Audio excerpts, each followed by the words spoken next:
4, so that's 11, so that's 15 health. Top of that. And an additional... That's fine. She's at max health now. You've reinvigorated her. Well, she got an extra... anyway, she got an extra 8 health out of that.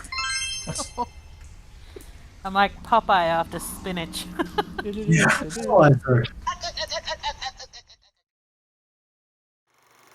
We return to the adventuring party. Okay. Sneak around. Sneak. Okay, they're coming. Run away. Run away. That's the first time I've just like had fun with a match in a long time. All right. Wait, give us the recap.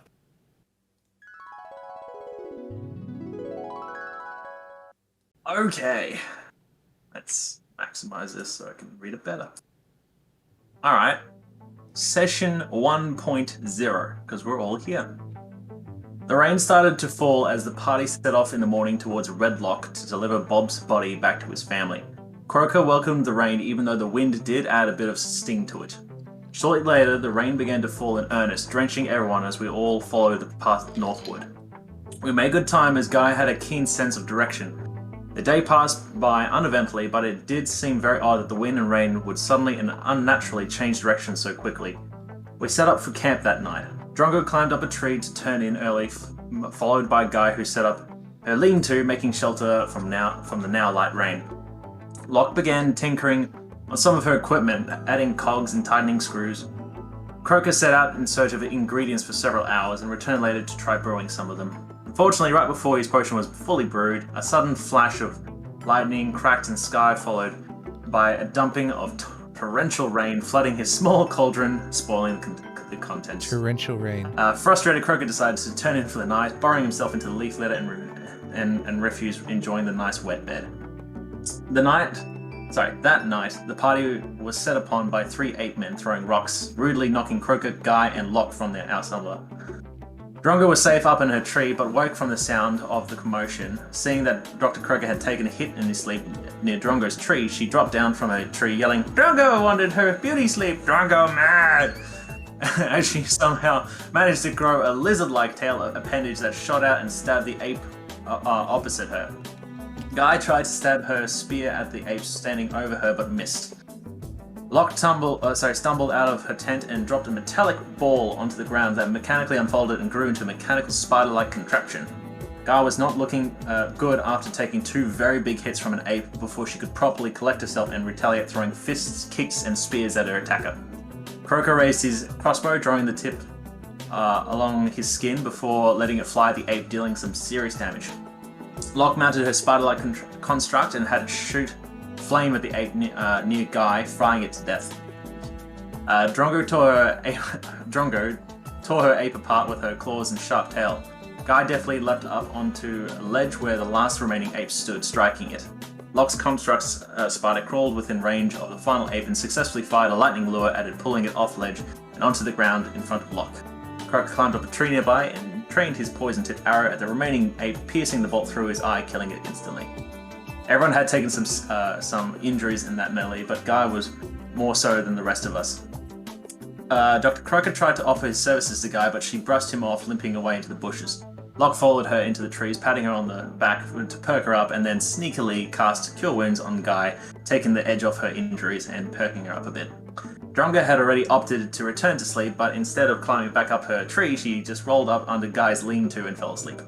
Seeing that everyone else had only sustained a few minor cuts and bruises, Croaker gave himself a quick patch-up before climbing up the tree Drongo had vacated to finish his night's rest. The next morning, the party continued their journey to Red Lokk. As we travelled along the muddied roads, Croaker and Guy spotted a figure hiding a long way away along the tree line. The figure dashed away into the brush after realizing that he had been spotted. Guy quickly deposited Bob's body onto the ground as she speedily took off in pursuit of the lone figure. Croaker quickly took the opportunity to roll into the wet mud to help conceal his vibrant red skin from being seen by others potentially hiding in the trees. Lokk and Drongo carried Bob and hurried to catch up with Guy while Croaker climbed up a stone outcrop. Lokk and Drongo found Guy smacking down on a bandit into the dirt. She did a little too good of a job since the bandit was now unconscious and the party wanted questions answered. After Croaker gave the group the all clear from the rock ledge, Lokk, Guy, and Drongo were trying to decide on how how to wake up the bandit without outright killing him in the process. Most suggestions involved slapping the captive awake, but considering the captive's current state, didn't seem like a great idea. Croaker finally decided to intervene, dropping down from his ledge, satisfied that no one else was hiding. He lifted his webbed hand, seeming to wind up for a slap, but instead tucked his hand into the satchel, retrieving some smelling salts. Guy made sure to tie up the captive before Croaker finally woke him up, leaving him to the whims of the rest of the group. Needless to say, the conversation between the bandit and the rest of the group was colourful to say the least. Judging by the accent and rapid-fire expletives coming from the direction, I'd say that he was from somewhere near the Colling Woods. Guy and Lokk weren't having much luck getting any real coherent conversation out of the captive. Drongo decided to remove the captive's shoes, saying, "I like toes!" which didn't really help progress the conversation much further than it was. Guy finally decided to release the bandit without his shoes, who left with a snarky comment in the group's direction, to which Drongo immediately responded by flinging a shoe into the back of his head, yelling, "Stupid head!" knocking him out cold into the mud. Guy made sure to turn the bandit onto his back so that he wouldn't drown in the puddle, placing his shoes next to him. Croaker felt a little conflicted for not coming over to check on his condition and just accepting that he was a bit of a jerk who kind of had it coming. The party decided on investigating the direction in which the bandit was originally fleeing. The party followed an old path that led off towards a large cliff face with winding rocky stairs leading to a cave entrance opening. It was a little tricky for us smaller members of the party to traverse the way up the incline, but after a few stumbles and scrapes, we all made it to the cave entrance. Venturing through the mouth of the cave, the rocks are strewn with wild mushrooms while being dimly lit by clusters of blue rocks protruding from the stone walls and floors. Dr. Croaker inspected some of the mushrooms at the entrance, finding no real medicinal value to them, while Drongo happily plucked one from the ground and munched on it away. The group gradually ventured further into the cave, Drongo leading the way with her keen light sensitive eyes, while Guy carefully avoided low-hanging obstacles. Being short does have its advantages. Dr. Croaker spotted a small hole in the wall to his right, emitting the same dim blue of light of the cave rocks, and decided to climb up to investigate further. There were several more mushrooms surrounding another glowing rock, with which backlit one medicinal mushroom that Croaker immediately recognized and eagerly stored away in his medicine bag. Lokk, taking interest in these glowing rocks, created some tools that seemed to mechanically assemble themselves before her. Collecting these tools, Lokk tried to dislodge a shard of rock, but found that the rocks were much tougher than they appeared, refusing to budge. Drongo saw Lokk struggling with the rock and decided to grab a glowing rock near her and just manhandle it, snapping it off a branch and offering it to Lokk. The rock began to fade as Drongo offered it to Lokk. Perhaps they only glow near other rocks of their own kind. Drongo and Croaker both noticed that there is a slight sheen and tackiness to the surface of the rocks around them. "Watch out for many leggers," Drongo called out. The Dr. Croaker moved closer to the ground, drifting his hand across the web-covered rock before... arachnids. Immediately after touching the web, a line of spider silk shot out of the darkness. Dr. Croaker narrowly avoided the line of silk, retreating backwards, while frantically retrieving his torch from his satchel and igniting it. 3 giant spiders had appeared before the group, gazing down on us from the ceiling. Lokk fired a well-aimed spell at one of the giant spiders that created a dazzling glow around its body, clearly outlining it in the dark. 2 lines of spider silk shot out from the darkness, restraining both Guy and Drongo's arms.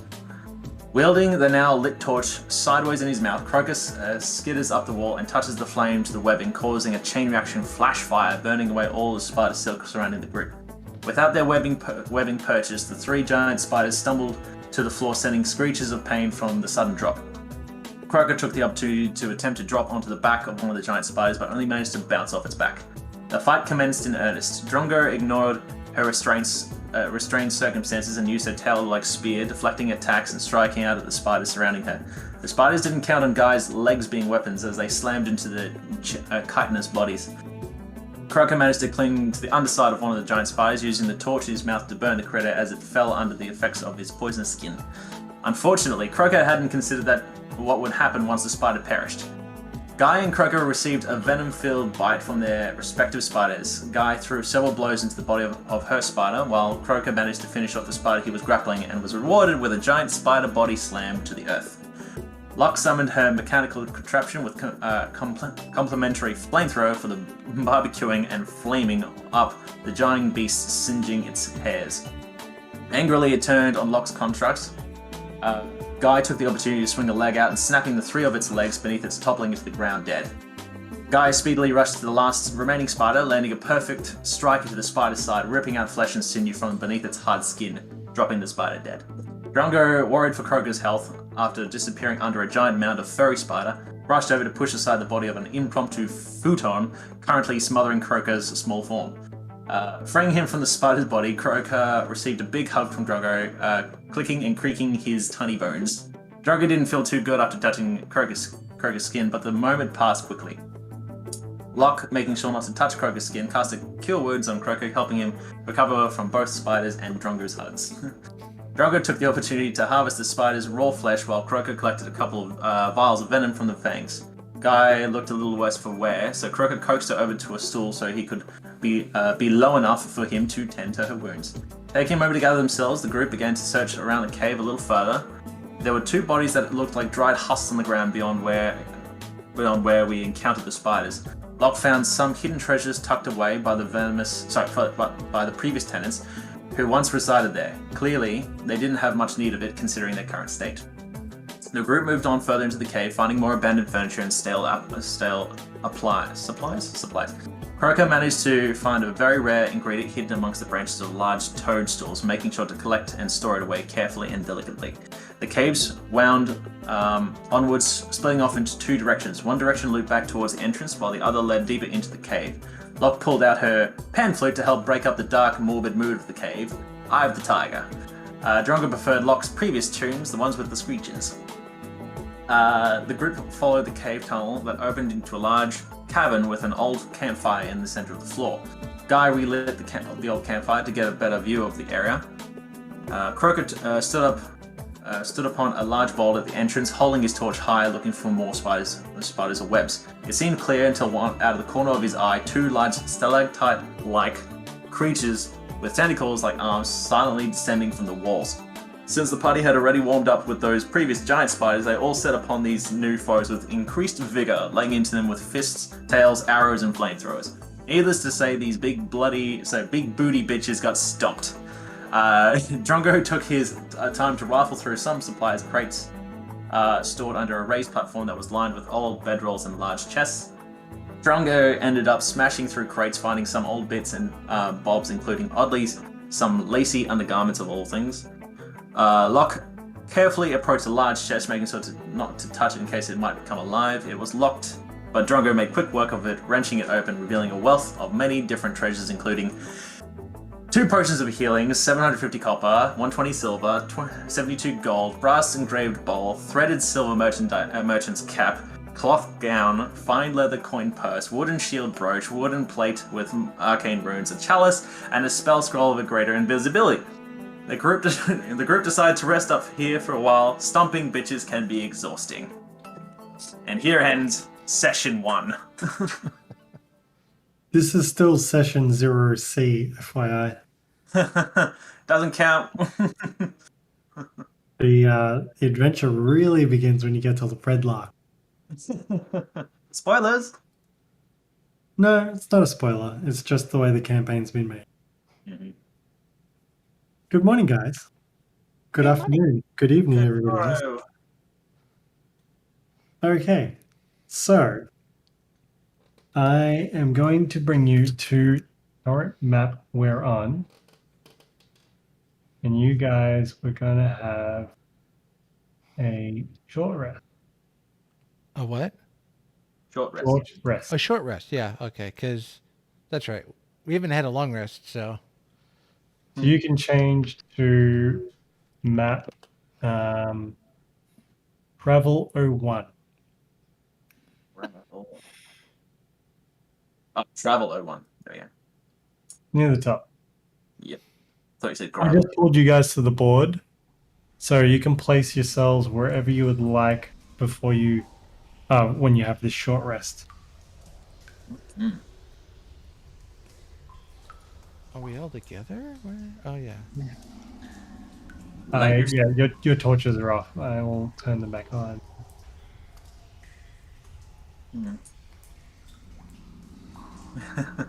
I was also thinking when Lokk was like testing the chest to be a mimic or something. I was thinking, I think it would just be evil that a bedroll would be a mimic. You're like, oh, I'm just gonna lie down here. Nom, nom, nom. Don't give him ideas. It's so true though. Who says I don't already have ideas? Rude. More was- ideas. That was a More. great idea, Elliot. Thanks. Welcome. Okay, so you guys are preparing for a short rest? Croaker would look for, just as in for a place to rest, if there's an area where there's like water dripping or a little puddle, like from a stalactites or something like that, you'd like to be there. It was pretty wet this morning. You're good for your moisturizing. Moisturize. Very nice. You're well moisturized. Okay, I want to sit on this mushroom.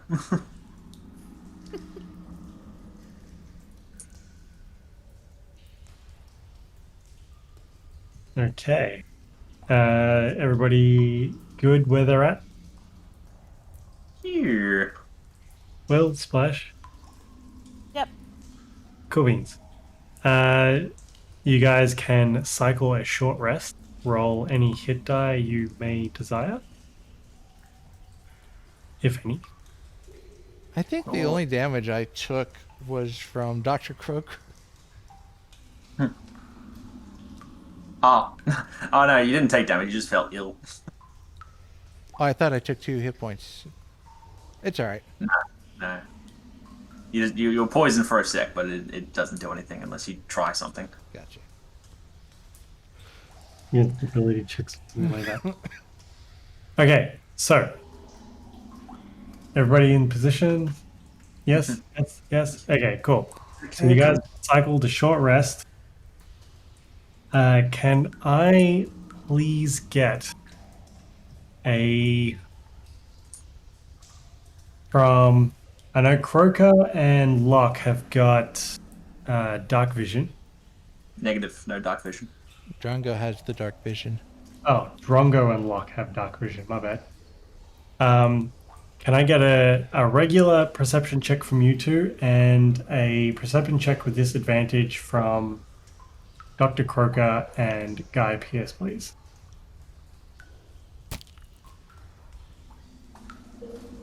$19. Oh. Jeez. 17. Damn. Sorry. 17! 5. Rolled a 1 and a 2. I rolled a 19 and a 1. Like, oh, you son of a. Still like. That's 6, Well, if not the number 1. Sorry. what? You made the DC. You can feel a draft coming through the rock. And Through the rock. yeah, like for some reason it's on the face where Dr. Croaker and yourself are. You can just feel like there's wind coming through. Okay. I ask if anyone else can feel the breeze. Drongo not fart. Croaker's just like rifling in his medicine bag on. Hey? Drongo, after a moment, after this being mentioned to you, you do notice this ever so slight cool breeze just rinse across your body. Wind, that you?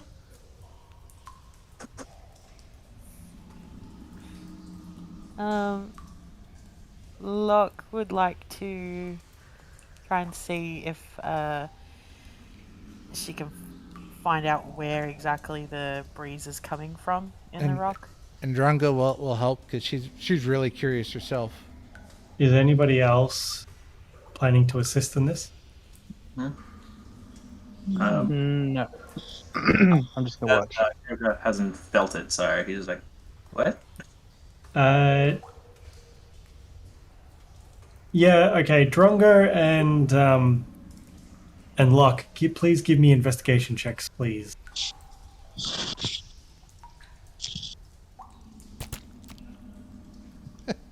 To 2. Abomination 20. Nice. Very, very nice. Okay, so Lokk, you reach out your hands and you start sensing. You're like, it's close, I know it. And you start feeling along the wall. And you're like, this isn't far behind at all. And you eventually find a crack. And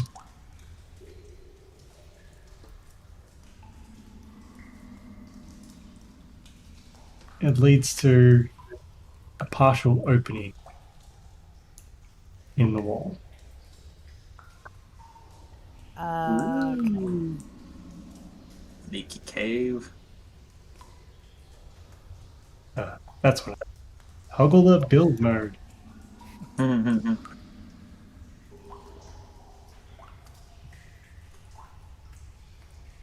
I yell out to the party to tell them I found a hole in the wall. Well, this is a cave, so that makes sense.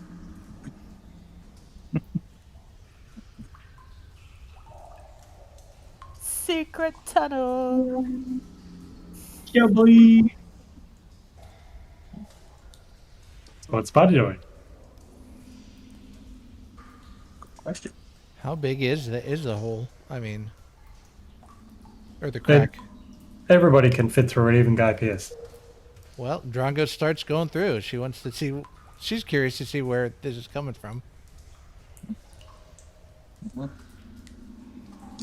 Lokk is a bit more cautious, and sort of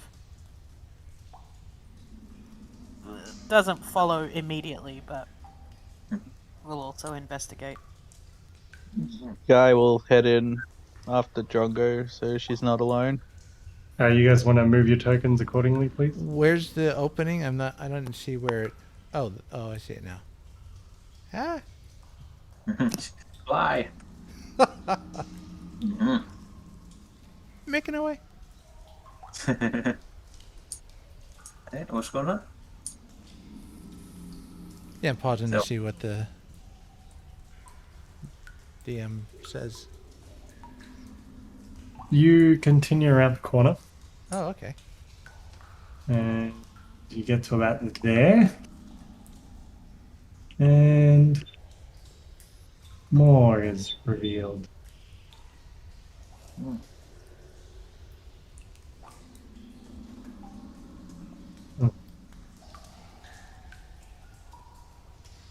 Ah. That revealed for you guys? Yeah, it did. Yeah, I see more. Nice one, Gary. Any she'll look along the walls or whatever and see if there's anything of interest, openings, mushrooms, whatever. Give me a perception check, please. Perception. Okay, 16. 16. Bear with me. I gotta double check my notes. It's a bear. What?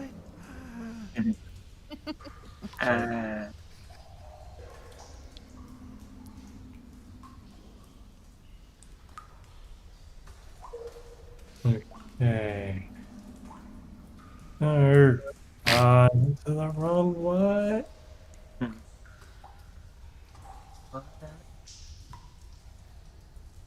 Okay. Sorry. Compute says no. Just running a bit slow. Always breaking the DM. Bobby being a sweetie. Yeah, she's not liking when I have to move my arm to change screens or whatever. What a bitch. Pretty much. We both have cat There's problems. Zoe. Croaker Okay. wants to go out to the group. I just want to check this little cave over here. I'll meet you. Okay. So, call up here. Oh, I didn't see that. Well, that's what she's looking for. So I'm waiting on Lee's roll response. Yeah, I'm trying to get this stupid thing up. Sorry, it's just not doing what I need it to do. Okay. That'll do. I'm going to do that instead.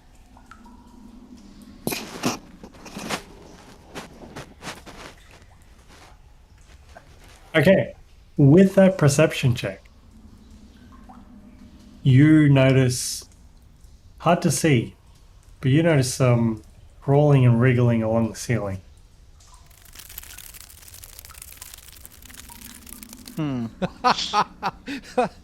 She looks up, focuses. Food? What's everybody else doing? You know, look at yeah. what she's calling food. Give me a perception check, please, with advantage. Get out of the way, Zoe. Actually, you don't have dark vision, so it's just a flat roll. Boom. Oh, bringing in the good stuff today. You Eight. have no idea. How high is the ceiling about? It's a good 30, 40 feet. Oh, wow. Like it's a pretty big cave. Croaker's just over here because he's already called out a go-go. I want to have a look over here. He's crawling up, and if it's sharp rock or whatever, he's gonna like try and climb up the sides and start moving around here. Give me a perception check. I have a torch as well, just in case. All right. Because you don't have Perception. dark. Correct. Right. So 14. Nothing out of the ordinary. You don't see anything of interest. No passageways, pathways. Just more of the same cave that you used to. Lokk, what are you doing?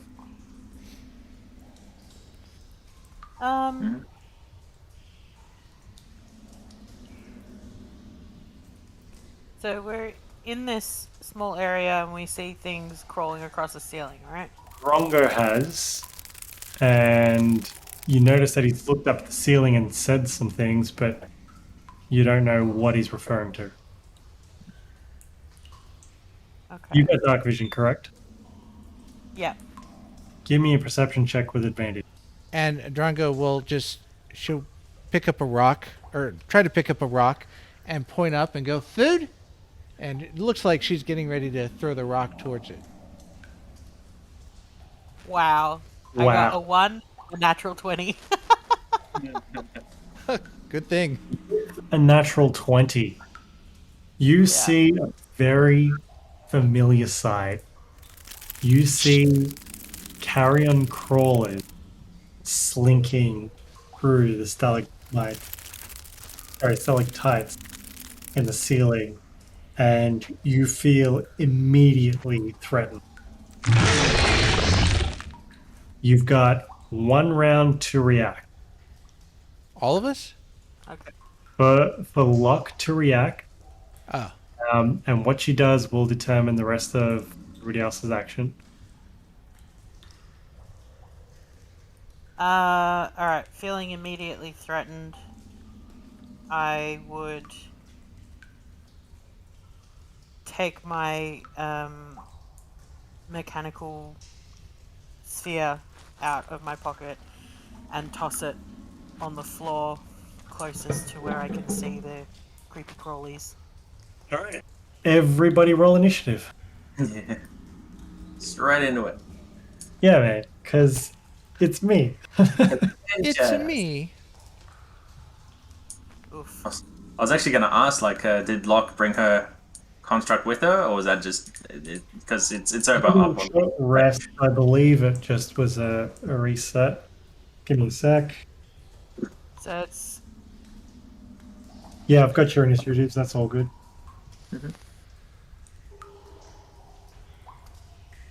to point out, I've rolled one of the 4 rolls that we've had today. I've got a 1, a 2, a 3, and another 3. Sweet, So- burn the ball early. Yeah, I'm hoping eventually I'll get to a 20. It might take me like another 17 more You're rounds. building up to it. Yeah. Okay, so Dr. Croaker is first to act. Mhm. You've heard faintly what's going on, Mhm. but it's all out of visual range. You don't see it. Okay. Well, what are you doing? I call that. I guess I call that. Hey, what's going on? And like, jump up into the toadstool. Maybe get a little higher. See if I can see any reactions or people. Okay, so just move to where you want to move. Yep. I jumped into another toadstool, looking down at Lokk to see what's going on there.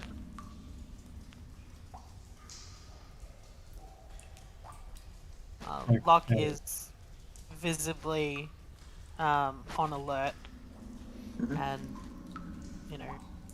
is sort of like crouched. Well, not crouched, but like positioned, ready to fight. Okay. Then Croaker. Croaker, you can't. Locks it. Yeah, you can see that Lock's being defensive, and that's your minion you've rolled out in front of you. Okay. Yeah. Is that 30 feet of or 25 feet of movement for you, Who? Croaker? Sorry. That was only like 10 feet. I've only moved to the short. I thought you were up here. Oh, sorry. Yeah, I was up here. So it was like, I don't know, 5, 10, 15, 20, 25. So about there. Yeah, that's fine. You would just be able to see Lokk and see that she's in a defensive position. You've still got your action, Yep. reaction, bonus Alright, action. I'll ready my crossbow if I see something that doesn't look like one of us, the group. I'll cover the tip and ready a shot. Sure. It's at about this point that one of them slinks down to the ground. And he's angry. This is A. And it's going to take an attack at Drongo. Okay, so it's going to take an attack with its tentacles. That is a 25 to hit. That certainly hits. Take 4 points of damage. And I need a Constitution saving throw from you, please. Constitution saving throw. Still 15. 15 is good. And it's going to take a bite at you. And that is a 23 to hit. Well, of course. And you take 6 points of piercing damage. Not much. Okay. And Drongo, it is on you. Drongo, not food. This what going on? Drongo rage. And she kind of hulks out a bit, and she grows her little tail, and quite angrily she lashes out with her tail at the creature. Let me first off rage, and then I'll lash out with the tail. So angry. It's only an 11 to hit. 11 does not hit. You make contact, and its hide is really tough. It's like rock. And that's it. She'll hold her position. Guy, it's on you. Okay, where is it? Just It's in front of us? right in front of you. You might need to, if you double right click on some terrain around you, it might. Ah, there we go. Got it. Yeah. You fixed it. Alright, yeah. Gonna go for the spear. Gonna go for the eye. Classic. It's going to be a higher neat requirement to hit, but you can try. Mm.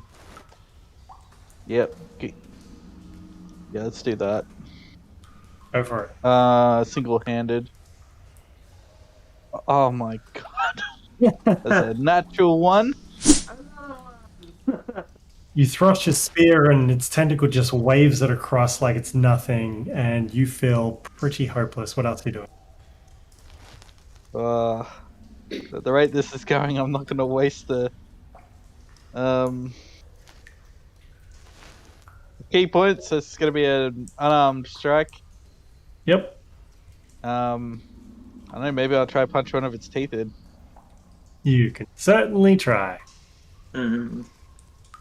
Here it comes. Unarmed strike is there. Here it comes. Hey! 17.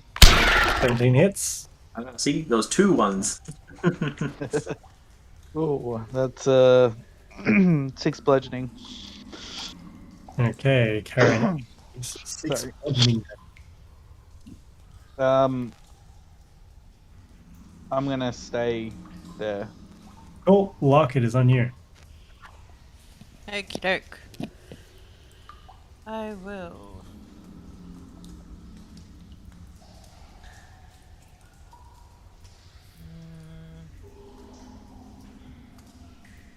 I'll use my crossbow to try and shoot it in the eye.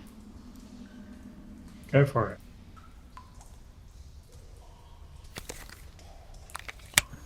Always with the eyes with you people. That's the I way. know, right? 16 to hit. It does not reach its target as you just. So, okay, guys.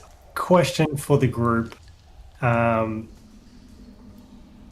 The attack beats the armor class, but going for a specific hit, which I've changed the DC on, and that DC is a failure. Do you think it would still take the hit, or do you think because it was a very specific target and it missed the DC that the shot doesn't connect at all? I think that's Second up one. to DM discretion. I mean, Yeah, I mean, that's fair. I'm just looking for some guidance. I haven't made up my mind. I'm just sort of like, Well, my thought for that would be I hit the monster, just not where I intended to. Because, like, if I'm aiming for its eye, Yeah. if I... it's a different thing if I shoot wide completely and completely miss it. But if I'm aiming for its eye, but I hit it, in its mouth or something like that, that's... okay, so I'm gonna make a Well, a just- I'm gonna make a ruling that if you're aiming for a specific part and you don't reach the DC, you still hit if it's a certain number above that basic AC, if that makes sense. So, say for example the AC is 10. I make the AC for that specific part 15. You need to get a 12 or higher to still hit the creature. Does that make sense? Okay. It's like you have to beat the DC to hit the specific part, but you still beat its current AC by 2 points, which was enough to yeah, do that's fair. I like that. yeah. In which case, you connect. Okay. So that is 11 points of damage. 11 points of damage. Creature doesn't seem too phased. For my bonus action, I will move my little creature At forward a stitch. present, Drongo and Guy Pearce are blocking the way. There's no space between them. Not to stand and attack the creature. You would have to go past the creature, which you can't do. Like, say for example, Guy was here, you would be able to get in front of Guy, no problem. Like, you would be able to get in front of them if there was a space, but there's no space between characters and the enemy. So you cannot get in a space that will put you in melee range, if that makes sense. You can't get in melee range of this creature. based on the corridors. All right. Can my beastie climb along the wall? Does it have that ability? Well, it's basically just to DM discretion. He's got spider legs. That's about it. Well, I chose the spider mini because I didn't really have a mini for it. No, like that's the description I've given. Is that it's basically looks like a mechanical insect. Okay, so we'll say, I mean, it is mechanical, but it's not advanced enough that it's got like grippy feet or anything that would allow it to grip onto the wall like a regular spider. Yep, Yeah. that's fair enough. You could always just ready it. She's used an action. To ready it to hold an action is an action. You can't use it hold a bonus action. What was the action that she did? She used a crossbow. Ah, right. Yeah, so I can attack with it as a bonus action, Right, okay. and I can move it up to 15 feet.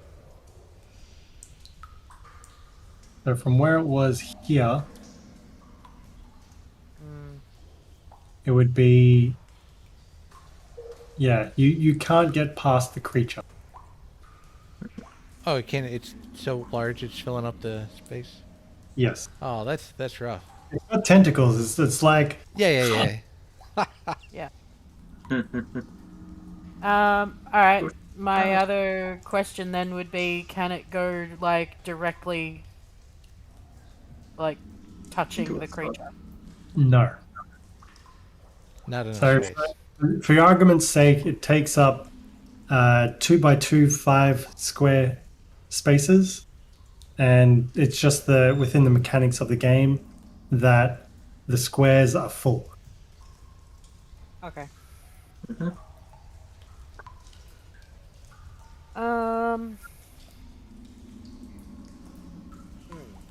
Fair enough. It's shitty, I know, but I got to make it hard for you guys. Ladies. All right. Yeah, that's- Well, I apologize profusely, but I use my bonus action and hit it with the flamethrower. Yeah. So you call that duck? Quack. Pretty much. It's more of a bombs away. What's the range on it? Huh? What's the range on it? It's a 15-foot cone of fire. Okay. So you can actually draw the cone out. So you go to the measuring tools in the bottom right and you select it so Yep. cone. So for example, if you did that, you'd get both of them. But if you did this, you would get Guy, but not Drongo. Okay.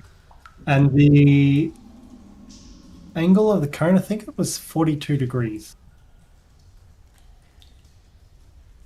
About right. on the cone. And Drongo's probably meteor, so you could sacrifice Drongo. Yeah, I was gonna say, why was Guy the example of that one? Well, the idea is that defeating the monster and the battle itself is probably more important to Lokk than ensuring that two people that she's seen take many hits and survive quite well.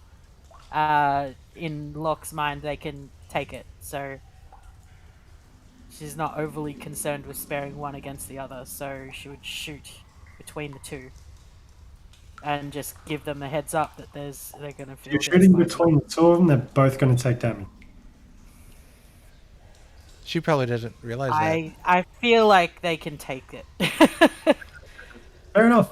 This is a great team building exercise, guys. Yeah, sorry. It's It's call a out. Hopefully do something. DC 13 dex save to take half damage. Is I that don't what we're have my doing? cool monkey. Fucking hell! Well, I have danger sense. I Sorry. believe it applies in this case. And I get a nat 20. Natural 1. Yep. So, Guy, you take the full flame. Drongo, you take It's only half. 5. And the Only 5 Carrion points. fails, so it takes 5 as well. I don't Oh, have my so- cool monk evasion skills. Is 5 the full damage? Yeah. Yeah. Okay. So I rolled poorly. And since I got since I succeeded, how much damage do I take? 2. 2. Okay.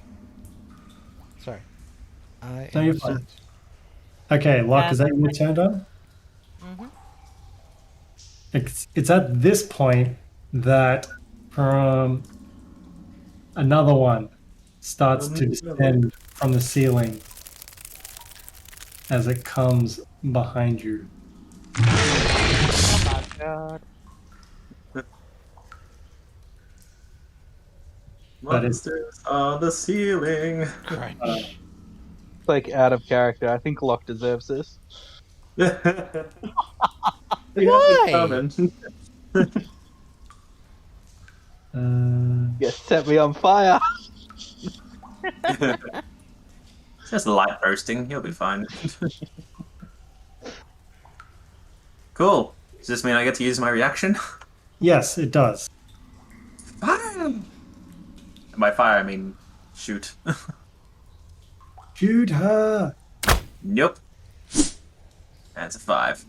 You freak out, and you like, and it goes wide and clips the stone wall and completely misses the target. Does Okay. Lokk hear it clip the wall? Yes. You're well aware that a carrion is descending as it's snarling and these tentacles are holding it onto the wall above you. It is right above your head. And it's going to take 2 attacks. It's going to take a melee. That is a 26 to hit. Oh. And you take 3 points of damage. I need a constitution saving throw, please. Mm-hmm.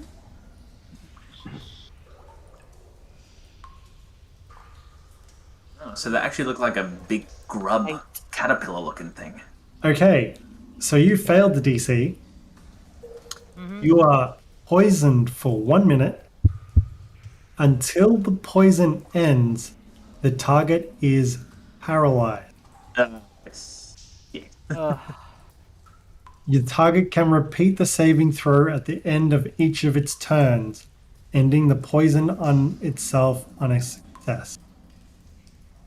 Okay, so It was nice gaming with you guys. Yeah. We're gonna die. Okay. For now. So just to verify, paralyzed. Paralyzed creature is incapacitated. Creature automatically fails strength and dex saving throws. Attack rolls against the creature have advantage.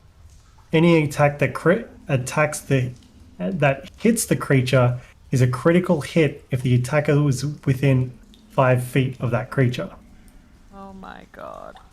Oh my god, so bad. You're gonna get fucked up. I'm gonna die. It's gonna do a biting attack at you with advantage. Right. That is a 19 to hit. That hits. I roll all of the dice, Oh, Jesus. but Dead. it's a terrible fucking roll. Oh, You no. take 8 points of damage. Okay. So in case you're interested, that's what the carrion crawler looks like. And for reference to the party, this looks bad.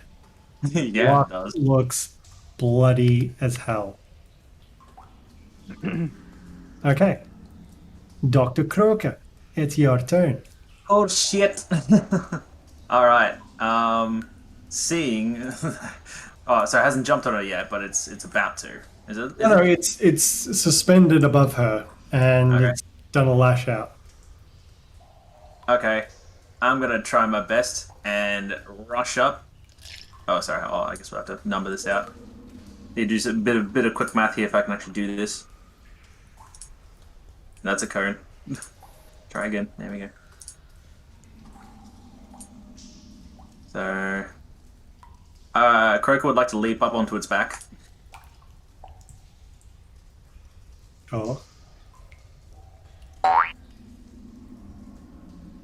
Can I do that? If I have a standing leap of 20... let me check. Let me check. Action. Where are we? Description. I need a grapple check from you, please. Check. Copy. Do I get any advantages from jumping on its back? You have dark vision. You do not have dark vision. I have a torch. Anyway. It's just a standard strength so- check. Strength. Athletics. Athletics. There you are. Boy. Ugh. Nope. That's a You 4. fail to grapple the creature. You land on the ground next to it. Yep. That was your action Uh, because you attempted to grapple. yes. That is. So do you have a bonus action? I don't believe I do, but I'll check. It's bonus actions. No. Oh wait. Quick! Oh. I gotta find a bonus action. I can actually do first aid for a bonus action. Oh, actually, hang on. If I'm within 5 feet. You are in 5 feet of Lokk. All right. I quickly grab out of my bag. Here. And I quickly extend the bottle because I know what was it? It's a bonus action to grab one, right? It's a bonus action to use a potion of healing on yourself. It Right. is an action to use healing on another character and another player. Was my rule. Okay. In Well, game, it's an action to use a potion of healing on yourself, but I jimmied it otherwise. Well, that's Okay. common using a bonus action for yourself. go away. Okay. Well, Plus, he is I gonna. can't take a bottle. I'm paralyzed. Jeez. That's right. Oh. Do I notice that she's like frozen in place as well? Like I guess she took the hit and she kind of held still. Give me intelligence check, DC 10. Intelligence. Oh, just a straight intelligence. Intel. That one. Oh, it's an 8. Freaking edge of the board. You don't know that she's paralyzed at the moment. Alright, You well, will by the time it's your next turn. okay. Alright, well then I'll probably wait there in that case. So you try and offer this potion to her, and you're like, Lokk, Mhm. and doesn't respond. Great. It is Harry and A's turn, and it's going to take another swing at Drongo. Ooh. Melee attack. It is come on, roll already. It is an 18 to hit. Oh, that misses. Just. Going to take a bite action at you, and that is an 8 to hit. Drongo, it's on you. Drongo hears the commotion behind her. She's like, Drongo, a little busy here. And she sends a tail again to try to pierce it. Well, it's 15. 15 hits. Ooh. Okay. We're going to go 12 Nice. points. 9 points of piercing and 3 points of fury of the small. So 12 points total. The creature looks hurt. Good. And that's all she can do. Guy, it's up to you.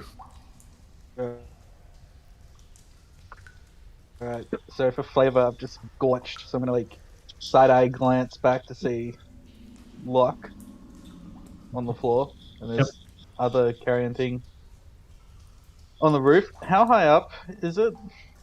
It's like it's 5 feet above Lokk, so it's 10 feet from where you are, because there's the minion in the way. Okay. Alright, Minion I want to spring try forward. and throw my spear into this cave horror bee. Yeah. Get it? Yep. Gonna try and embed the spear into it, so it's like sticking out of it.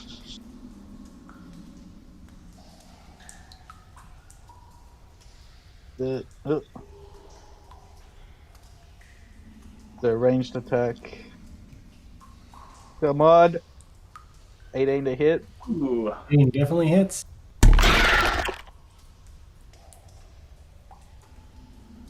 Ooh. 9 piercing damage. 9 piercing damage to B. Alright. It.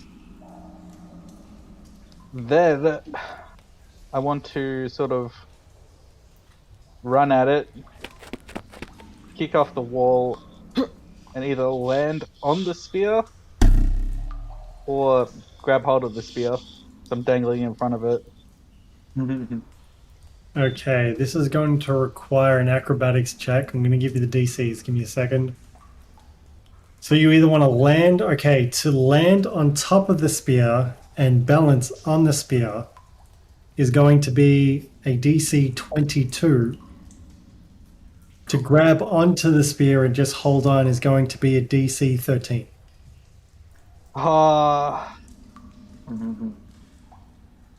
You've decided on this course of action, so that's what's going to happen, but that's the DC. Yep, alright. Well, we're gonna go confidence in the skills, try to land on it. Acrobatics, you said? Yes. When you get the Give me ability... the shit! 21, fuck. Oh, so close. So close. You know what? I'm going to say you land on top of the spear. I'm going to make the DC 21. You beat it. Yes. Yay!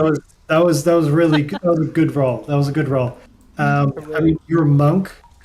The DC would be lower when you get your walking sideways across vertical surfaces and so forth. That'll make it easier for you. But yeah, we'll make the DC 21. So I'll see. 22 didn't sound right in my head. 21. You managed to land on top of the spear. Alright. Is that a bonus action to do that? We'll make that Or- a free action for movement. So you've thrown awesome. the spear, and before it even connected, you've run up the wall and landed on the spear. I thought you then- were roll out. Then it's gonna be flurry of blows as a bonus action into it. Go for it. Yeah. Snap. The hit is now they're coming in 19. That's See? okay. First one. That's 6 bludgeoning. And the second one is 21. Roll to hit. Keep smacking him. Smack him good. That's another 6 bludgeoning. Nice. It's taking these hits. It doesn't look dead, bloodied yet, but it's definitely taking a pounding. Lokk, Yeah. your action is forfeit. You need to roll a Constitution saving throw to break paralysis. Yep. And I do not. That's a 5. It's a 5. Okay. It is Carrion Crawler B's turn, and seeing as though... Let's do this. Because the like little spider walker thing is an automaton, does that get its own action Technically, independent? all of my actions are forfeit, and it is a bonus action of mine to operate it, so Oh. we wouldn't be able to do anything, by my understanding. Oh, I seem to have lost paralyzed. Hold on, I gotta bring back Guy. Cannot move or speak. Yeah, I saw Automatically you fails. throwing them in the ground. Any attack that reaches critical hit, the attack is within 5 feet. So it can't move or speak. Yeah, you're pretty much fucked when you're paralyzed. That's a monk ability later. Okay. Carrion B is going to take a multi-attack at Guy Pearce. Hmm. That is a natural 20. Oh, yeah. Oh, shut Oh. You only take 4 points of damage because it got 2d4 and rolled 1 and 1. You need to give me a Constitution saving throw, please. Oh no. That's 18. 18's fine. This is the fear I wanted to instill in you guys last time. We got a bit like... And on the second bite attack, you get quick and nimble on the spear, and it chomps down, but it misses you completely. Dr. Croaker, it is on you. Dr. Croaker's in the house. Right. So seeing that Lokk is still paralyzed and obviously holding very still, he's going to move within her spot. So because he can see that she's all bleeding and shit, right? Like she's definitely not looking great. Correct. You understand at this point when she didn't accept the potion and she hasn't moved this entire round. Yep. You realize something's not right. And being a doctor, trained doctor, you're like, fuck, she's poisoned. Yeah, fuck, she's poisoned. Right, anyway.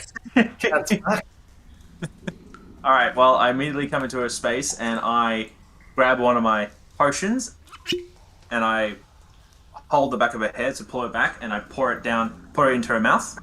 Yep. And as I pour it in her mouth, I tell her, hold it in your mouth for a second and then swallow it. So... She's got no ability to do anything. She's at the mercy of what you're doing. Mm-hmm. Just like I do like quick, like small pulls kind of thing. Just little ones like that, just to get it in. And I will be doing, where the hell is it? She can't swallow. She can't do anything. She's paralyzed. So you're literally pouring it straight down past her gullet. Okay. Well, that's good for her anyway, considering that she's in a terrible position. Sorry, I've lost where I've left my freaking scriptural notes. Extras. No, not extras. Where did I put it all? Inventory. Duh. Cool. Alright, first off. I'm rolling 44 plus 4. That's some healing. 4, so that's 11, so that's 15 health. Top of that. And an additional... That's fine. She's at max health now. You've Yep. reinvigorated her. Well, she got an extra... anyway, she got an extra 8 health out of that. I'm like Popeye after spinach.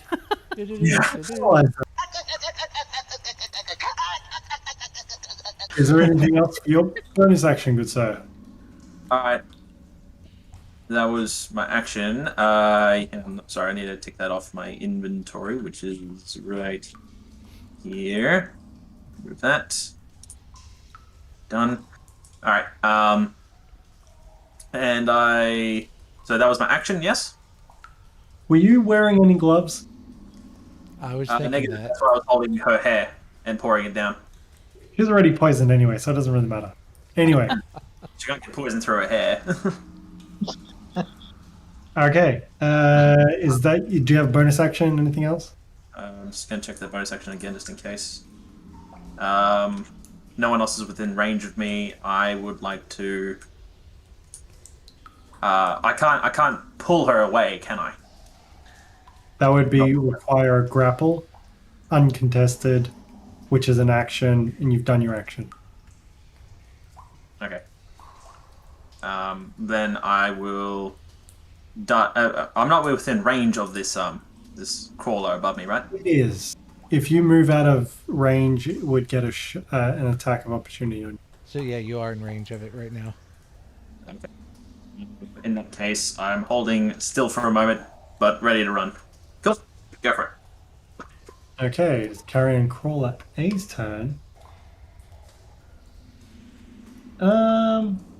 Actually, it would have gotten an attack of opportunity on Guy Pearce, but I forgot, so it misses out.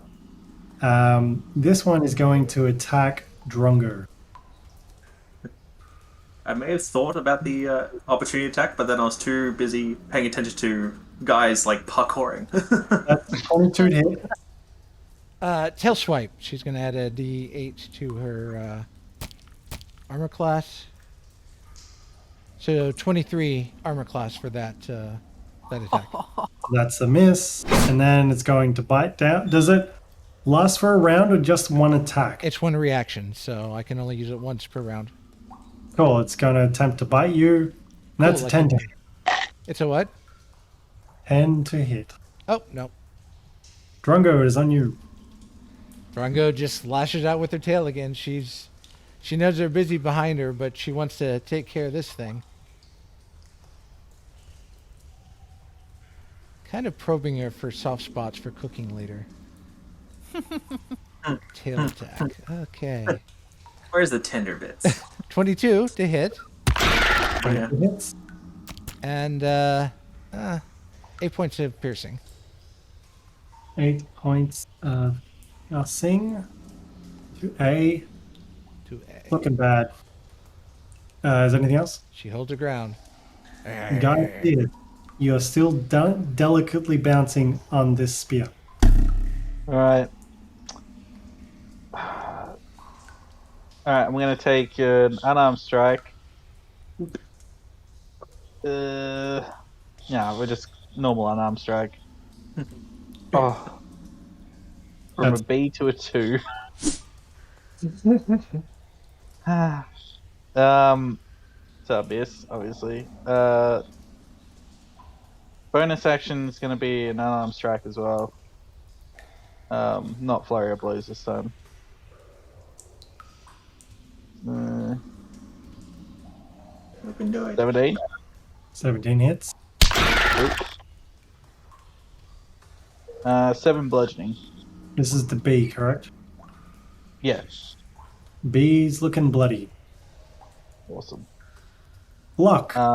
Yep. Sorry, because you've done your action bonus That's action. it, yeah. Yeah. Lokk, give me a Constitution saving throw, please.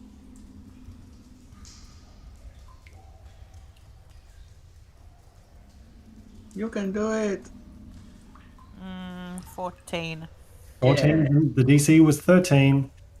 All of a Hooray! sudden, you shake it off, and this big gasp of breath just draws into your lungs. You're like, and that's your turn. Yep. Carrion Crawler B, seeing that, I'm gonna roll a D4. 1 for Guy, 2 for Guy, 3 for Lokk, 4 for Dr. Croaker. Here comes the 4. It's a 1. Close. So, Guy Pearce, it's on you. Dr. Guy Pierce. Nope, it's- That's a natural 1. Ooh. Sorry, that was a tentacle swipe. Now it's going to take a bite at you. That is a 21 to hit. Oh, that one hits. You take 9 points of piercing damage Oh. as it snarls and screeches with these tentacles swinging around wildly in your face. Dr. Croaker, it's on you.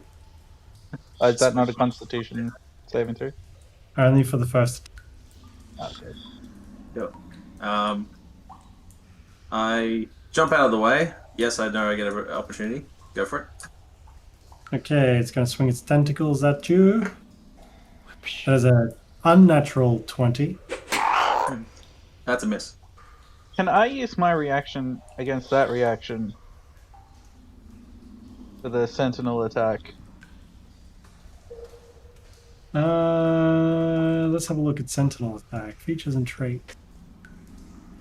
Sentinel. When you hit a creature with an opportunity attack, the creature's speed becomes 0 for its turn. Creature, even if they take disengage, when a creature within 5 feet of you makes an attack against a target other than you, can use your action. Yes.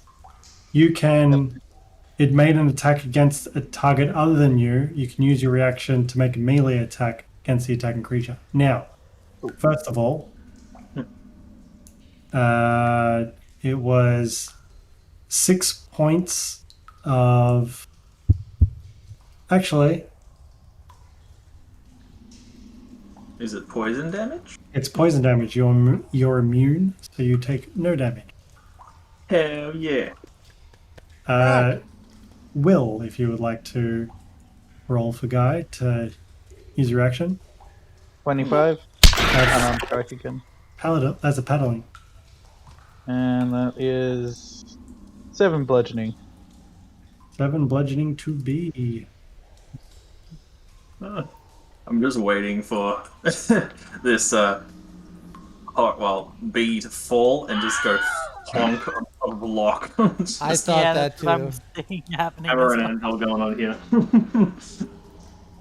Okay, so we're at the top of the round still. Dr. Croaker, you moved out of the way. There's attack of opportunity against you. Yep, and now I can attack. Correct. Cool, I attack. My typical move. Bring out the crossbow, draw the line, aim, fire! And miss! 7. That's a miss. He's a wiggly bitch. Anything else? Go. Carrion Crawler A is going to take Tentacle Swipe at Drongo. That is a 21 to hit. Tail swipe. How often do you get to do the tail swipe, if I might ask? Once a round. Oh, So since it's at the top of the round, once as often as I can use my reaction, so that's fair. that's gonna bring my to AC of 20. Oh, it hits. It does indeed. A very powerful hit.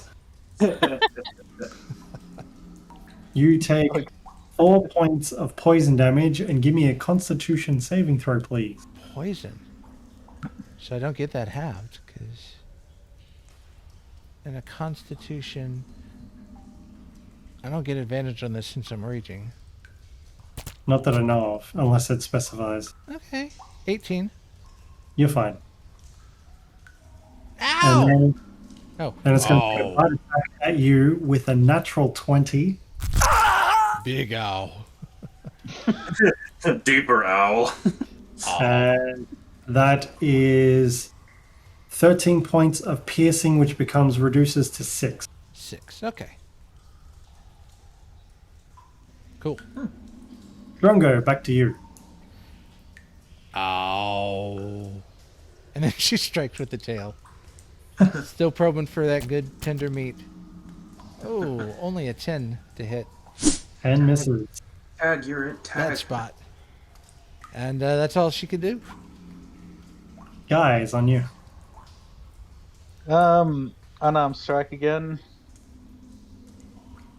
Gonna keep pounding this thing with my fists. 12 to hit. 12's unfortunately not good enough. Alright, then to follow that up, it's gonna be flurry of blows. Roll to hit, please. Oh my god, natural 1. What have you rolled? Balance is uneven on this spear as you're trying to flurry this creature. The second one is 14 to hit. 14 hits. And 6 bludgeoning. 6 bludgeoning damage. Okay, Lokk, we're on you. Okay.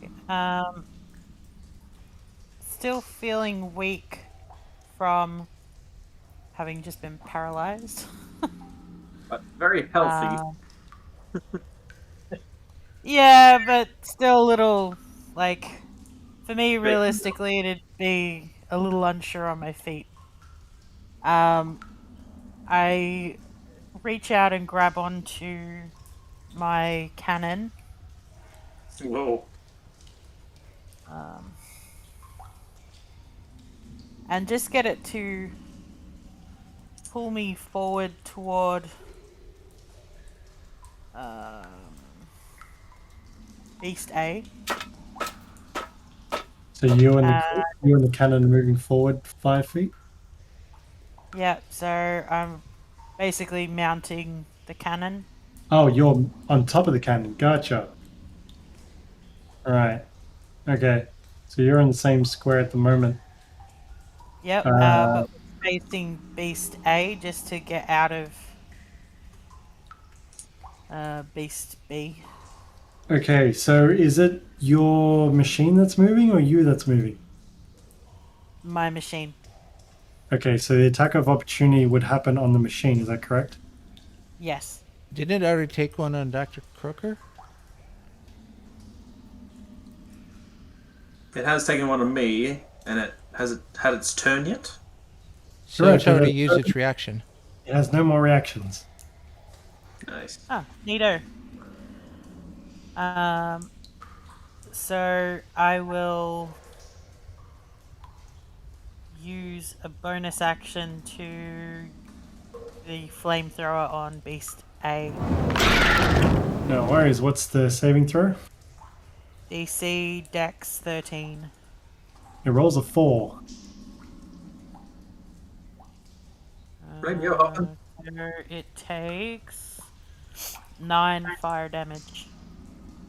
It's looking pretty fucked up at this point. And I will then take out my crossbow Yep. and just take a shot at it. It's melee range, so it's going to be a disadvantage. Oh, okay. Disadvantage.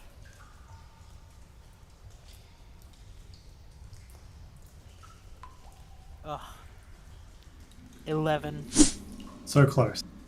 It just choom, straight passes it. It's just weird because it's a 4x4 square creature and she's point blank range with the arrow on its flesh. Tentacles are waving in front of its face as she You know what? tries That's fair. That makes sense. to shoot at it, and the tentacle just picks up underneath her wrist as she squeezes the trigger, and it releases Gotcha. just shy of the creature. How's that for That's thematic? my turn. Nice. So, Will, Okay. you have rolled 4 nat 1s and 1 for healing. It's at this point, That another one. yes.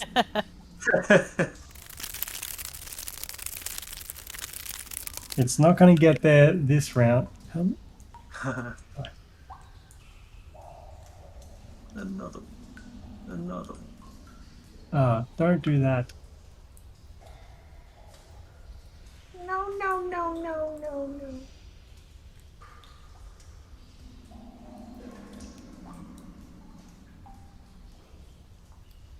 With its speed of 30 feet, going to get to about there.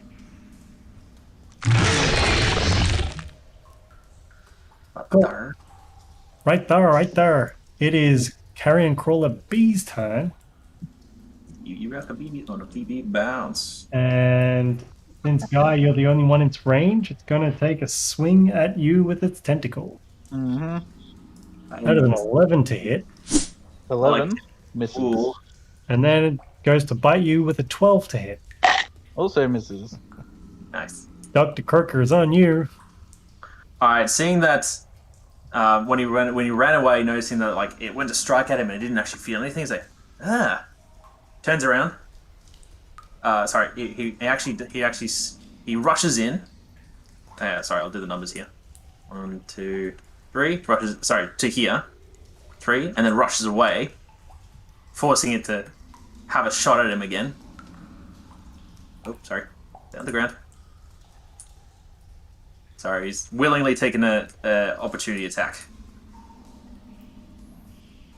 And also does an attack himself. Well, there's no point in doing an opportunity. Well, actually, yeah, I'll just roll it anyway. It's a 27 to hit. And you take 6 points of 0. Yeah. Point range. And then Guy has an opportunity to Sentinel. Yeah, I'm gonna take every opportunity I can. Yeah. That's fucking cool. And then a fire. On a 14? 14 hits. And 18 I'm an hits. 18. Well, who's attacking first? Sorry, that would be guys first. Alright. Guy, Yeah. you do 5 piercing damage. Bludgeoning. And I need you to give me an acrobatics roll, please. Hmm. DC 15. Nope. The 9. Okay. This creature is vanquished, but you fall to the floor and you take 1d6 damage. Wait, do you have slow fall? Monk Nah, I'm feature. level 3, I think. I got nothing. Well, it's only a short distance, isn't it? It's 10. It's 1 square. Actually, hold on. How many feet up are you? You would have been on top of the spear. You would have been about roughly 10 feet up. Like, you're landing on rocks. It's not even terrain. And copper rock right in your back as you fall onto it. And you take 6 points of bludgeoning damage. Oh man, max damage? Yeah, I'm not fucking with you. I'm not fucking with you. God damn! Alright, yep. Not looking too good. Okay. Well, if it helps, as it fell, I shot a good, sturdy shot into him. That shot stuck. I held him. I got him. And it's dead. It's very Yeah. dead. Dead, Yeah, dead, dead, dead, dead. Did it fall on Lokk? No, Lokk he did moved. not. That's Nah, right. get out of the way. Good move. So I move 5, 10, 15, 20, and then 25. I'll move in a little bit. And that's as much as I can do. Cool. It is Carrion A's turn. And seeing as it got attacked by fire, it's going to take a swing at Lokk's machine. That is a 14 to hit. That is a miss. The mechanism sort of instinctively moves back a little bit to stay out of range. And takes a bite at it with a 15. It just clips the air in front of it. You hear this big chomping sound as and it wiggles and worms out of the way. Drongo is on you. She'll keep probing for the good tender meat. See what's good and what's not. Go for it. Action with their tail. 12 to hit. 12 misses. Not good spot there. Drongo remembers, and she holds her ground. Guy is on you. Alright. I'm gonna wander over to the dead. I'll say it's a Monster. bonus action to grab your spear. Okay, not gonna grab it this turn. I'm gonna throw a dart into A, but I'm Yep. gonna use Kensei's shot, which is a bonus action to where is it? Turn your ranged attacks with a Kensei weapon, deal an is it? Hang on, I gotta find out if it's a Kensei weapon. Might not be. I think as a monk you are proficient with it though. Yeah, but it's like Kensei weapons is things that I have to choose. Like which are the proficient ones Gotcha. are gonna be Kensei. Papa Homer, you're so learned. I think it Learned, son.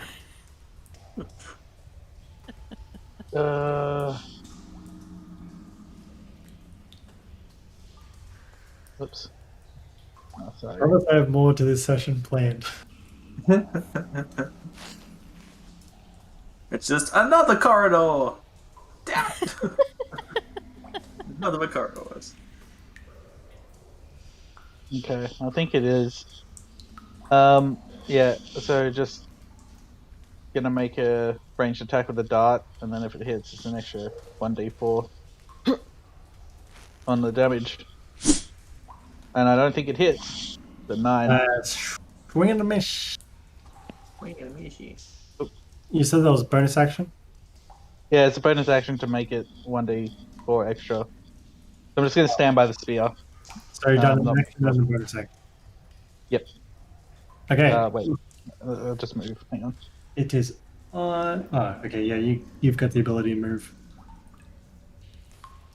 Ugh, Fuck off. about there. That's cool. Standing on the body. Probably about there. Yeah. Big cults. That's it. Oh, Lokk. Yes. I will. I didn't miss a turn, did I? No. Oh, it was this guy's long We're turn. at Okay. the bottom of the order. Yep. I'll take another shot with my crossbow at Beast A.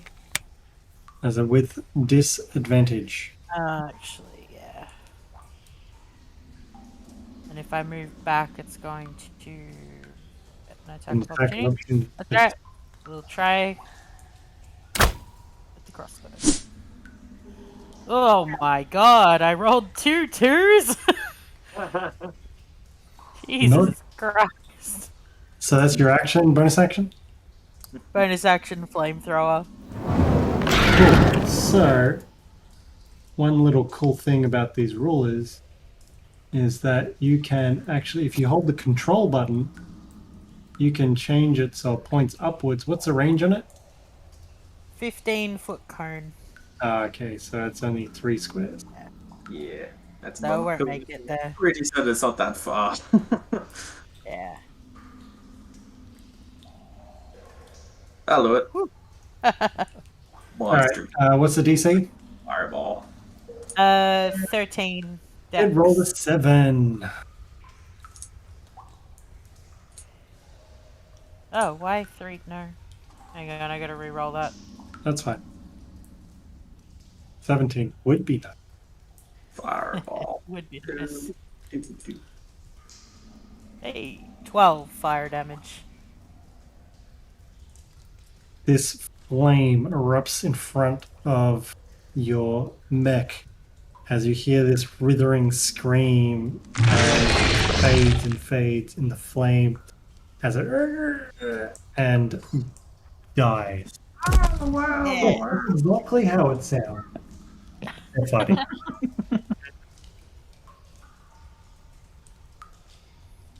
Carrion A is destroyed. Yay. And It's now been well Carrion played, C's turn. Who? Oh, yeah. Another one. Cool. There we go.